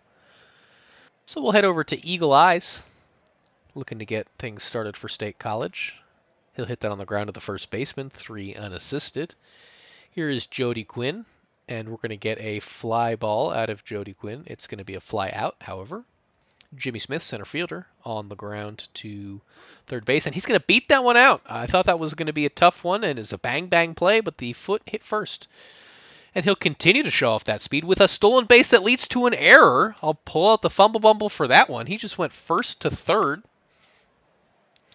giving this dude a good RBI opportunity. But the third baseman has a good arm there, and the RBI will not come to pass.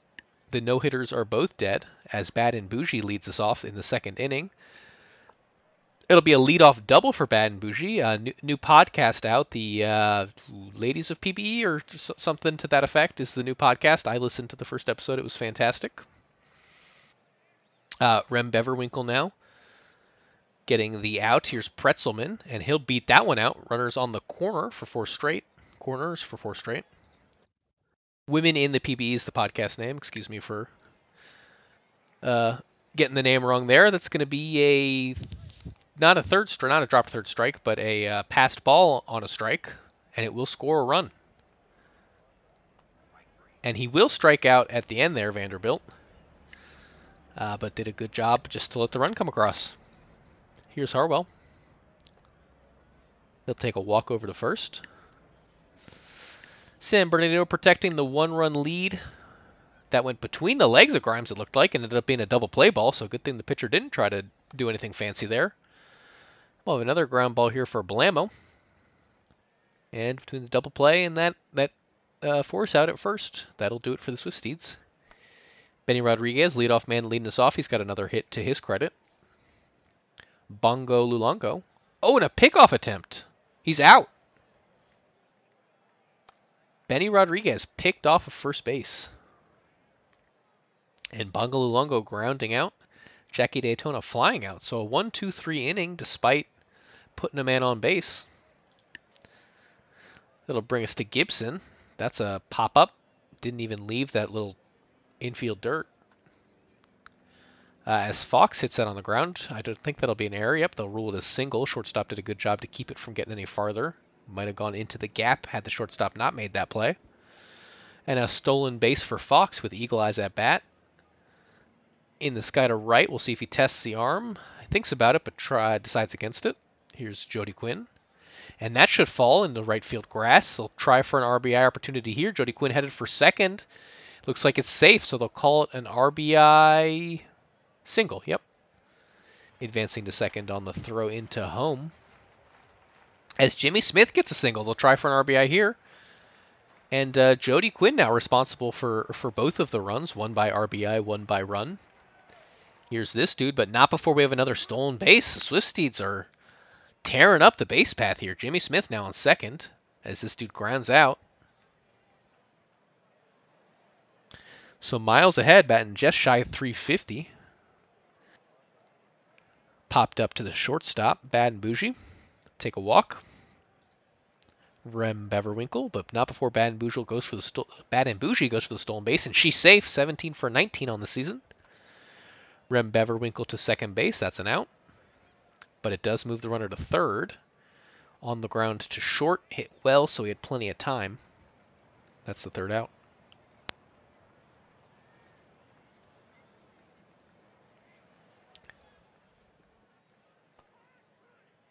Harwell gets a strikeout. Hussey now. Pitcher fields their position well, gets the out. Blamo on the ground to first. Pitcher will put on a clinic for defense. Fielded a ball and covered first to get a pair of outs. Here's 4 straight. On the ground to second. Vanderbilt. On the ground to second. Rodriguez. In the sky to left, it's caught. It was well hit, but the left fielder had good positioning. Gibson in now as Chicago is winning 4-0. And there is the first home run of the game. We've been waiting for it for a little while. I believe the overs are probably starting to sweat here. And I'm sure most of the overs were not expecting the first bomb to come from the Swift Steeds, but they are up to a 3-1 lead now. Have opportunity to add to that lead here in the 5th. Here's Eagle Eyes. Back up the middle. Center fielder's running in on it. Makes the grab. Jody Quinn with 2 outs. Hit a line drive into right field. Jimmy Smith. A fly ball to right field. That'll be caught. So Jody Quinn gets stranded at first, but the Swiss Steeds are able to put up a run on the solo shot. Bongo Lulango, good sound there, but it's popped up to center. Jackie Daytona on the ground to first. Flip it over to that pitcher. Luke Sideaway still in for State College. That'll be the 4-3 force out.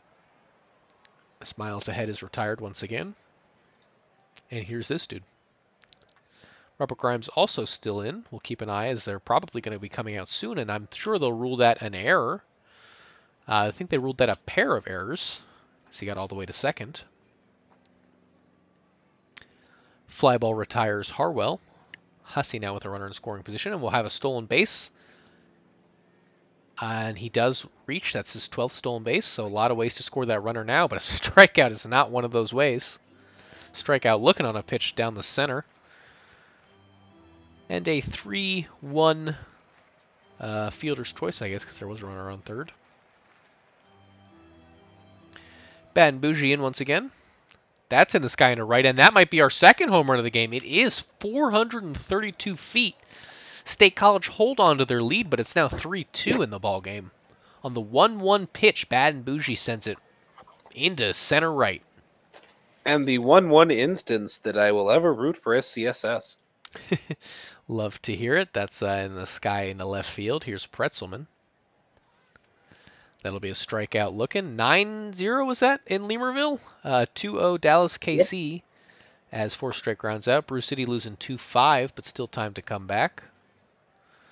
6-0 Kingpins over the Wheelers. And yeah, 9-0 Louisville over the Mounties. Here's Fox, as Gibson was retired already. Fox will be retired as well, and Eagle Eyes in.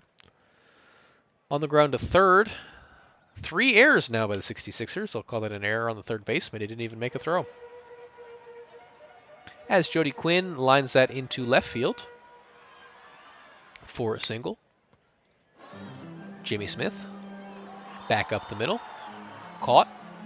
And the side will be retired. Stranding 2 runners was Jimmy Smith. Batting over 300. And yeah, Jody Quinn has raised his batting average back above 300 now. Vanderbilt, take a walk. Benny Rodriguez sends that in the sky to right. It looks like it'll be caught on the warning track. It is. Bongo Luongo with an out. A strikeout. And we have a new pitcher in now. It'll be Jason Laurels. And he'll start off on a 2-1 count with a wild pitch, letting the runner move into scoring position. And then he'll issue the pass to Daytona, preferring to take on the designated hitter Miles Ahead. And I think he's going to regret that. That's gone. That's the 3rd bomb in the game, if I'm not mistaken. Miles Ahead touching that ball and sending it into center right. 413 feet. Bad and Bougie will take a walk.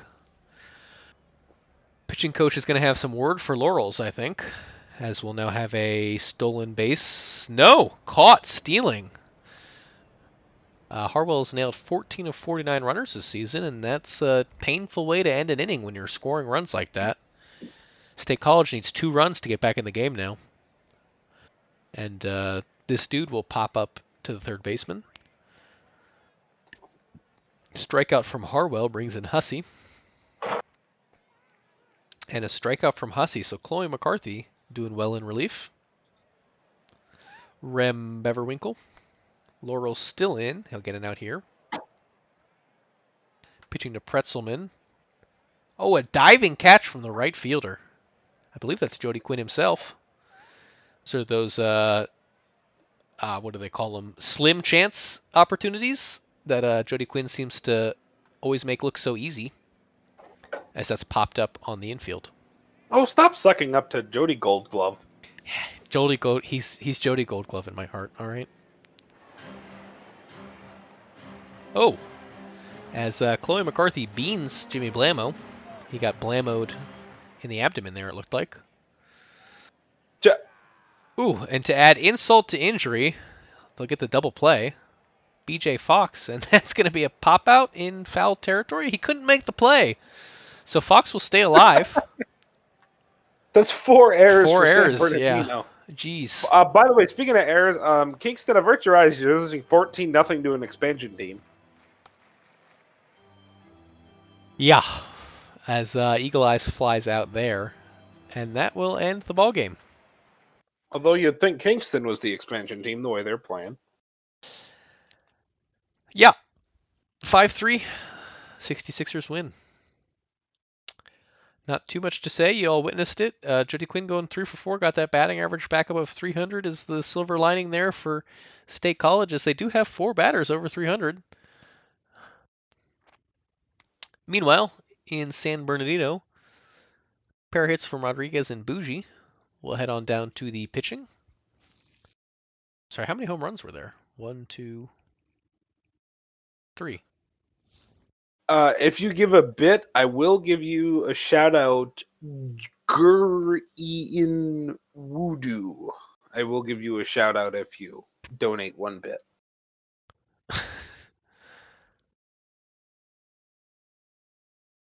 We'll keep an eye on that. Decent outings from both starters. Sideaway especially, 6 innings with 1 run, no earned. Grimes 3 earned, but over 6.2 is not so bad. Branson with the save, Laurels with the loss and the blown save. Ray, I'm like I 3 meant for 3 on my Gurin bets give a today. bit, not you, AJ. Well, AJ gave it. You owe the shout out now. No, I don't. Gurin has to do it. Thank you, AJ, for the 1 biddy, my friend. Shout out to Gurin for the AJ bit. No, I'm not giving you your shout out. Donate the bit.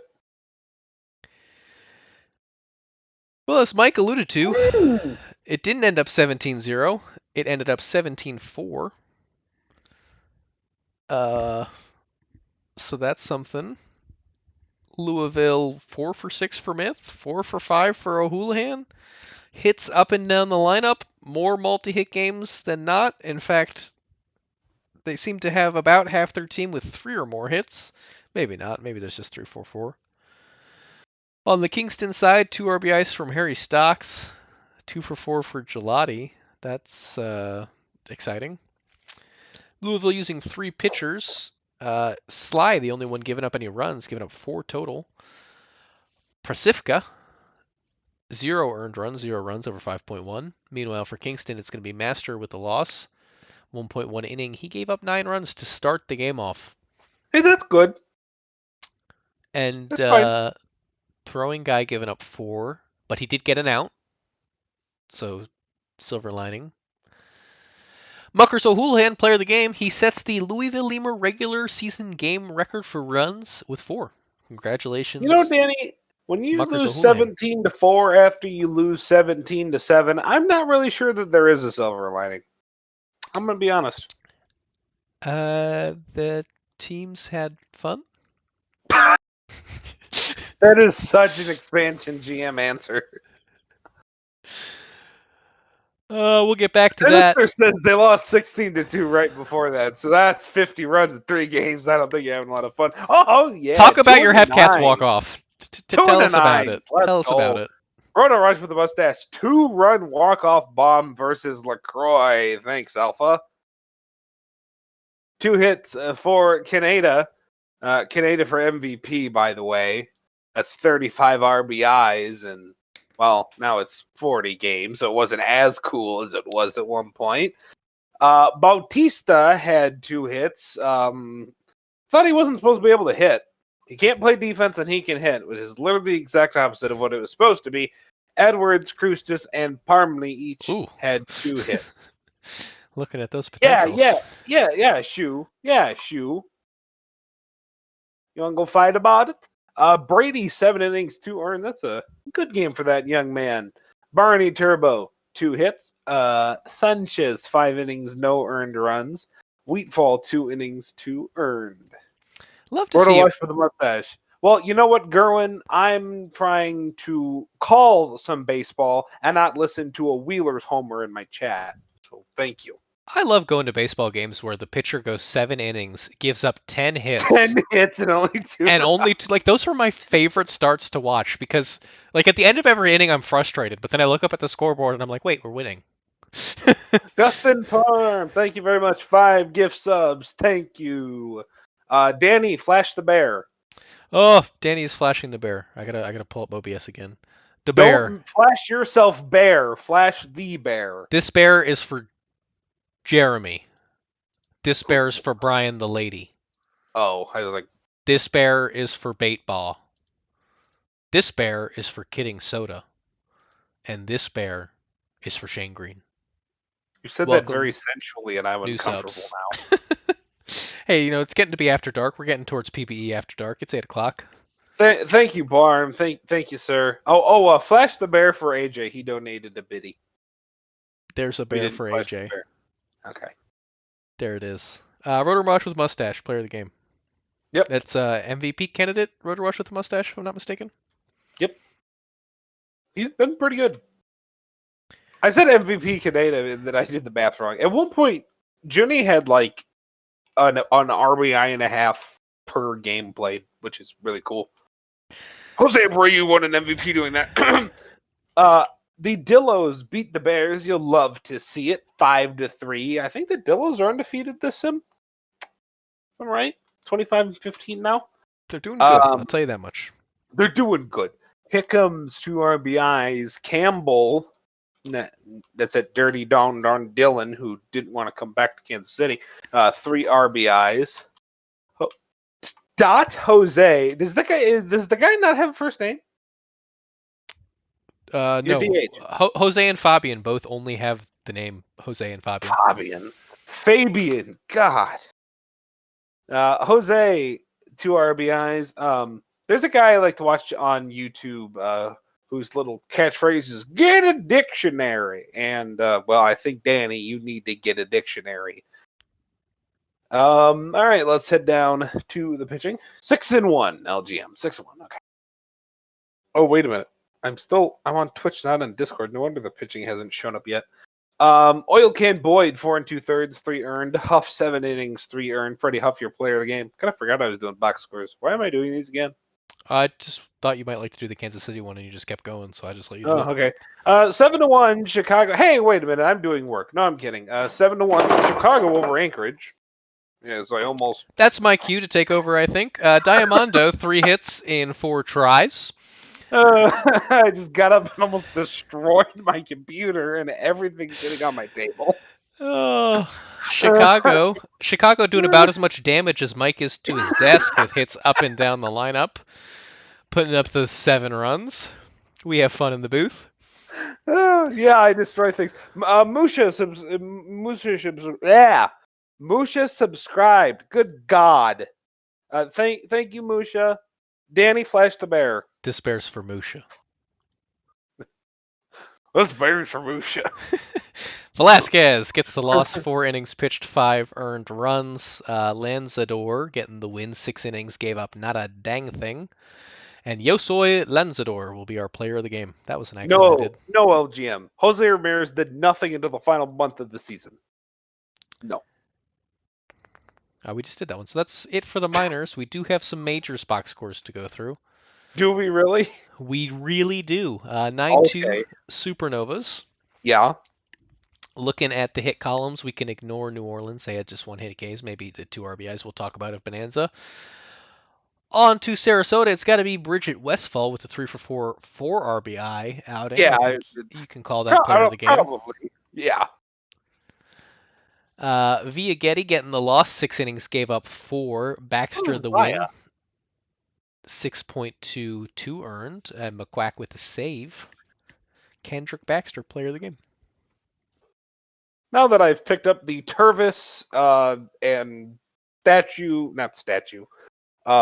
table decoration and other things I've destroyed, Providence beats Kashima 4-2. Crabs brittle foxes. What does that even mean? What?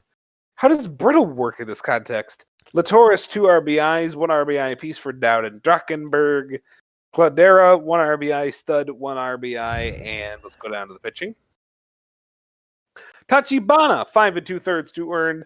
Ivy Leaf, 5 innings, 4 earned, and Latoris, your player of the game in the Kitsune Dome. As Danny can't find the button, we go, oh, wow, the Voyagers scored 5 in the 9th and still lost. You scored 10 runs in the final 3 innings, and you spilled your cow milk. That's a special reference for you, Sam.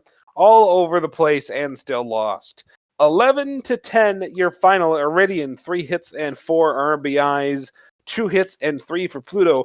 A whole lot of deuces for Boise, a whole lot of deuces for New York, and 14 hits for the Boys, 15 for Boise. Everybody on Boise's came around to score at least once.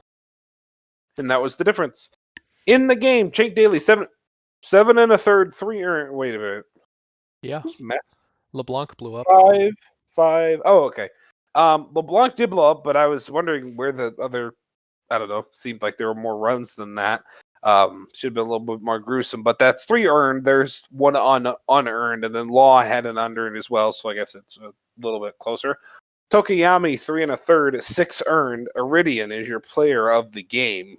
He had a stolen base as well as his 3 for 4 day with 4 ribbies. And he was your number 2 performance of the day. And your number 1 performance of the stream probably goes to the Apex because they won 10 in a row, lost the game, and then wound up taking the series against Nashville. And Danny, we will look at the standings afterwards, but I think as of right now, the Apex are in them things called the playoffs. Johnny Tsunami, 2 hits, Rick Hood, a hit and an RBI. Nashville, only 1 RBI. That was Fry. Let's go down to the pitching. See, just a little bit more hitting is all the team needed. You need to calm down. Calms down his ERA a little more. 6 2/3, 1 earned. A blow. Yeah, Bo Lanos. I'm so used to saying blow Lanos in Apex locker room that I just say it now. Bolanos, 2 innings and no earned. Lucky El Charo, Hepcat legend, 6 innings and 2 earned. Hi, Manor.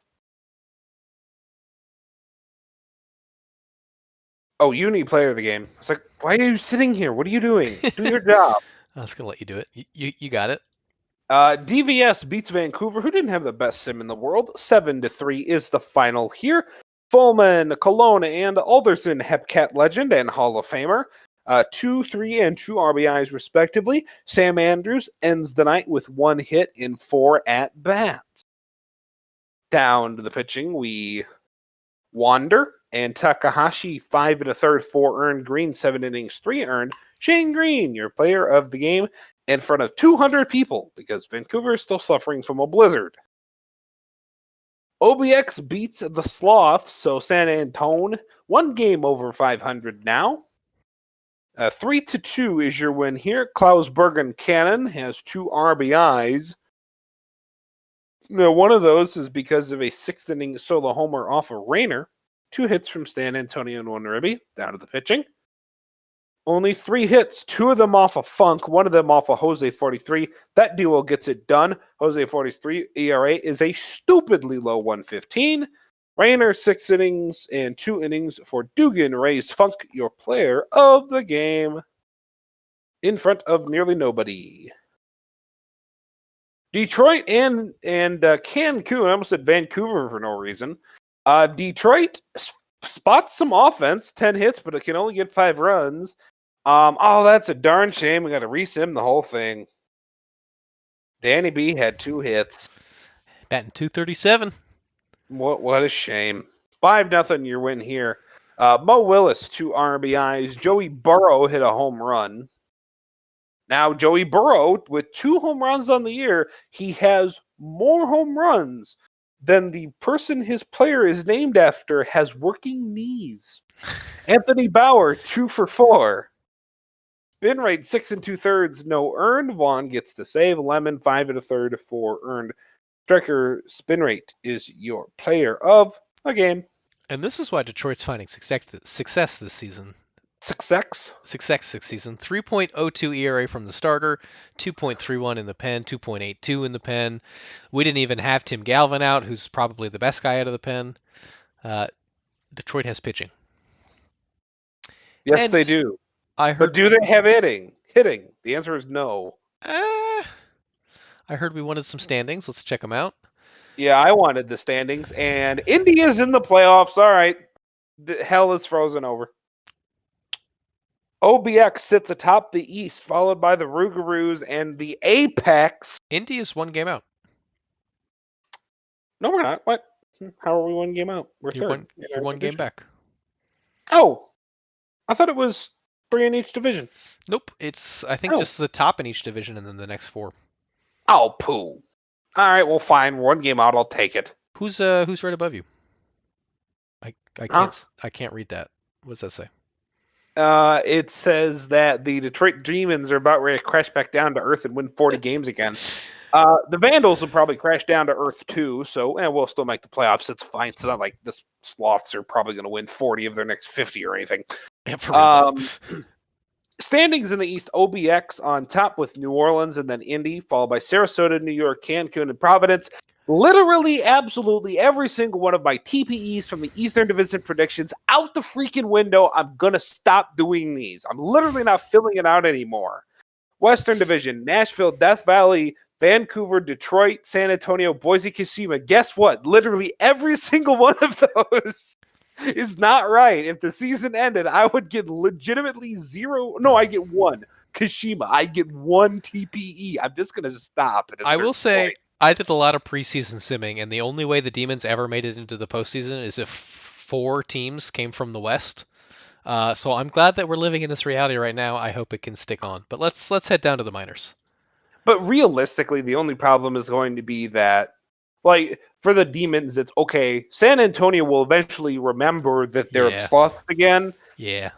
You need Vancouver to forget, and you need, realistically, OBX to forget. The West is sad. I agree. Hey, speaking of the West, here in a minors, oh boy. So Kansas City is 21-19. They'd be tied for the lead in the East right now. San Bernardino's on top. That's kind of no surprise. Amarillo is second. They are 5 games back, and the 5 games. Why list the 66ers in the wild card? I have absolutely no idea. Anchorage is 2 games up on Kansas City. I think technically every seed in the minors is a wild card seed. Like you could theoretically have a postseason. I know the division winners don't matter anymore, but I don't know. Listing it like that is odd. So right now your playoffs, because that's right, the divisions don't matter. So Bernardino, Dillos, Wheelers, Hepcats, Dynamos, and Kingpins. That's your playoff teams right now. Louisville's 4 games back. Swifties are 5 back. Bruce City is 6 back, and whatever in the world is wrong with Kingston, they are 11 back. So this is what is this? This week 2, number 2? Yep, week 2, sim 2. So we are just barely not halfway through the season. Well, not barely. No, yeah, it's Wednesday. So we are halfway through the halfway week of the season. What are your big surprises, boys and girls in the chat? What are your big surprises so far this year? My big surprise so far this year is Vancouver, because I thought they were going to be terrible. All right. I thought Vancouver was going to be terrible. And not only are they not terrible, they are very good. I am kind of also surprised by the fact that the Sloths are not playing great baseball at the moment. They are playing better than average, being over 500. The Voyagers being under 500 legitimately does not surprise me at all that they are under, because, like I said, you had an old man problem. What did you do? You brought in more old men. So the Voyagers, the cliff is rapidly approaching you, and it might be underneath of you. Let's see what else. I'm glad Detroit and Nashville are both finally good, because they really should be. Nashville should have been last year.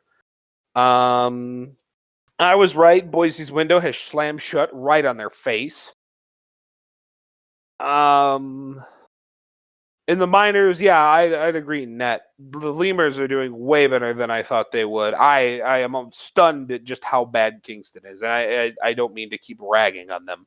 I'm just saying, like, I'm very surprised. I also thought the Swifties would kind of be better than terrible. I'm mad at how not good Kansas City is, but that was just the, last sim and first part of this one. Bruce City, I think they're okay. Yeah, you're right. I think Bruce City's fine where they are. Next season should look a lot better.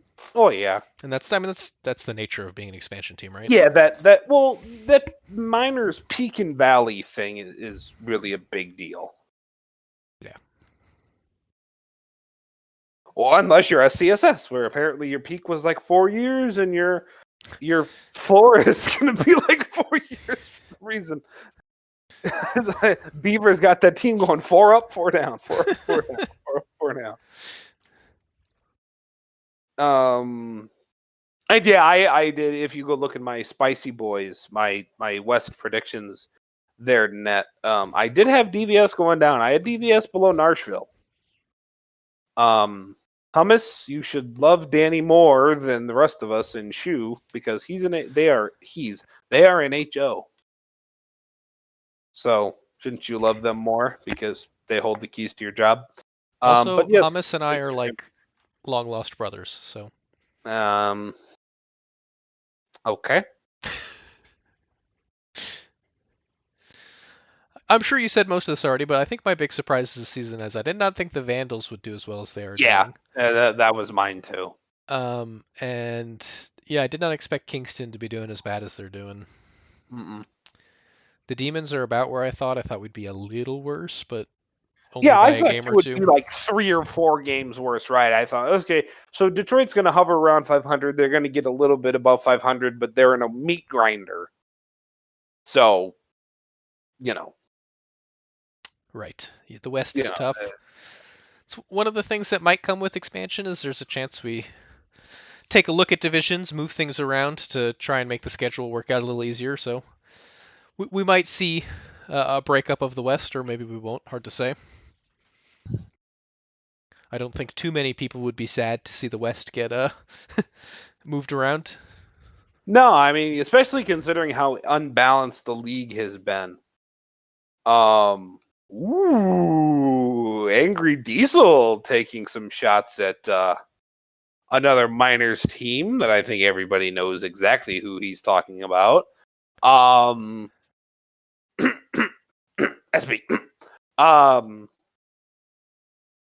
But anyway, no, I think it'd be interesting if you go to 16. If you would do the 4 divisions, 4 teams thing, because I'd really be interested to see whether you did it geography and made me happy, or did it by like competitiveness and made me very angry. But if you do it by geography, the one division would be Kashima, Boise, Death Valley, and San Antonio. I don't know if Kashima would be very happy about that in their present state. So we will see if that would ever happen. There are ways to do it. I think there's a balance that can be found between competitiveness and geographic location. But my argue for the geography would be competitive will always go up and down. Kashima will go up, and Boise will go down, and DVS will go down, and they will always fluctuate up and down, but the geography will never change. That's true. Let me get the index updated here. See what I figure out the other one was.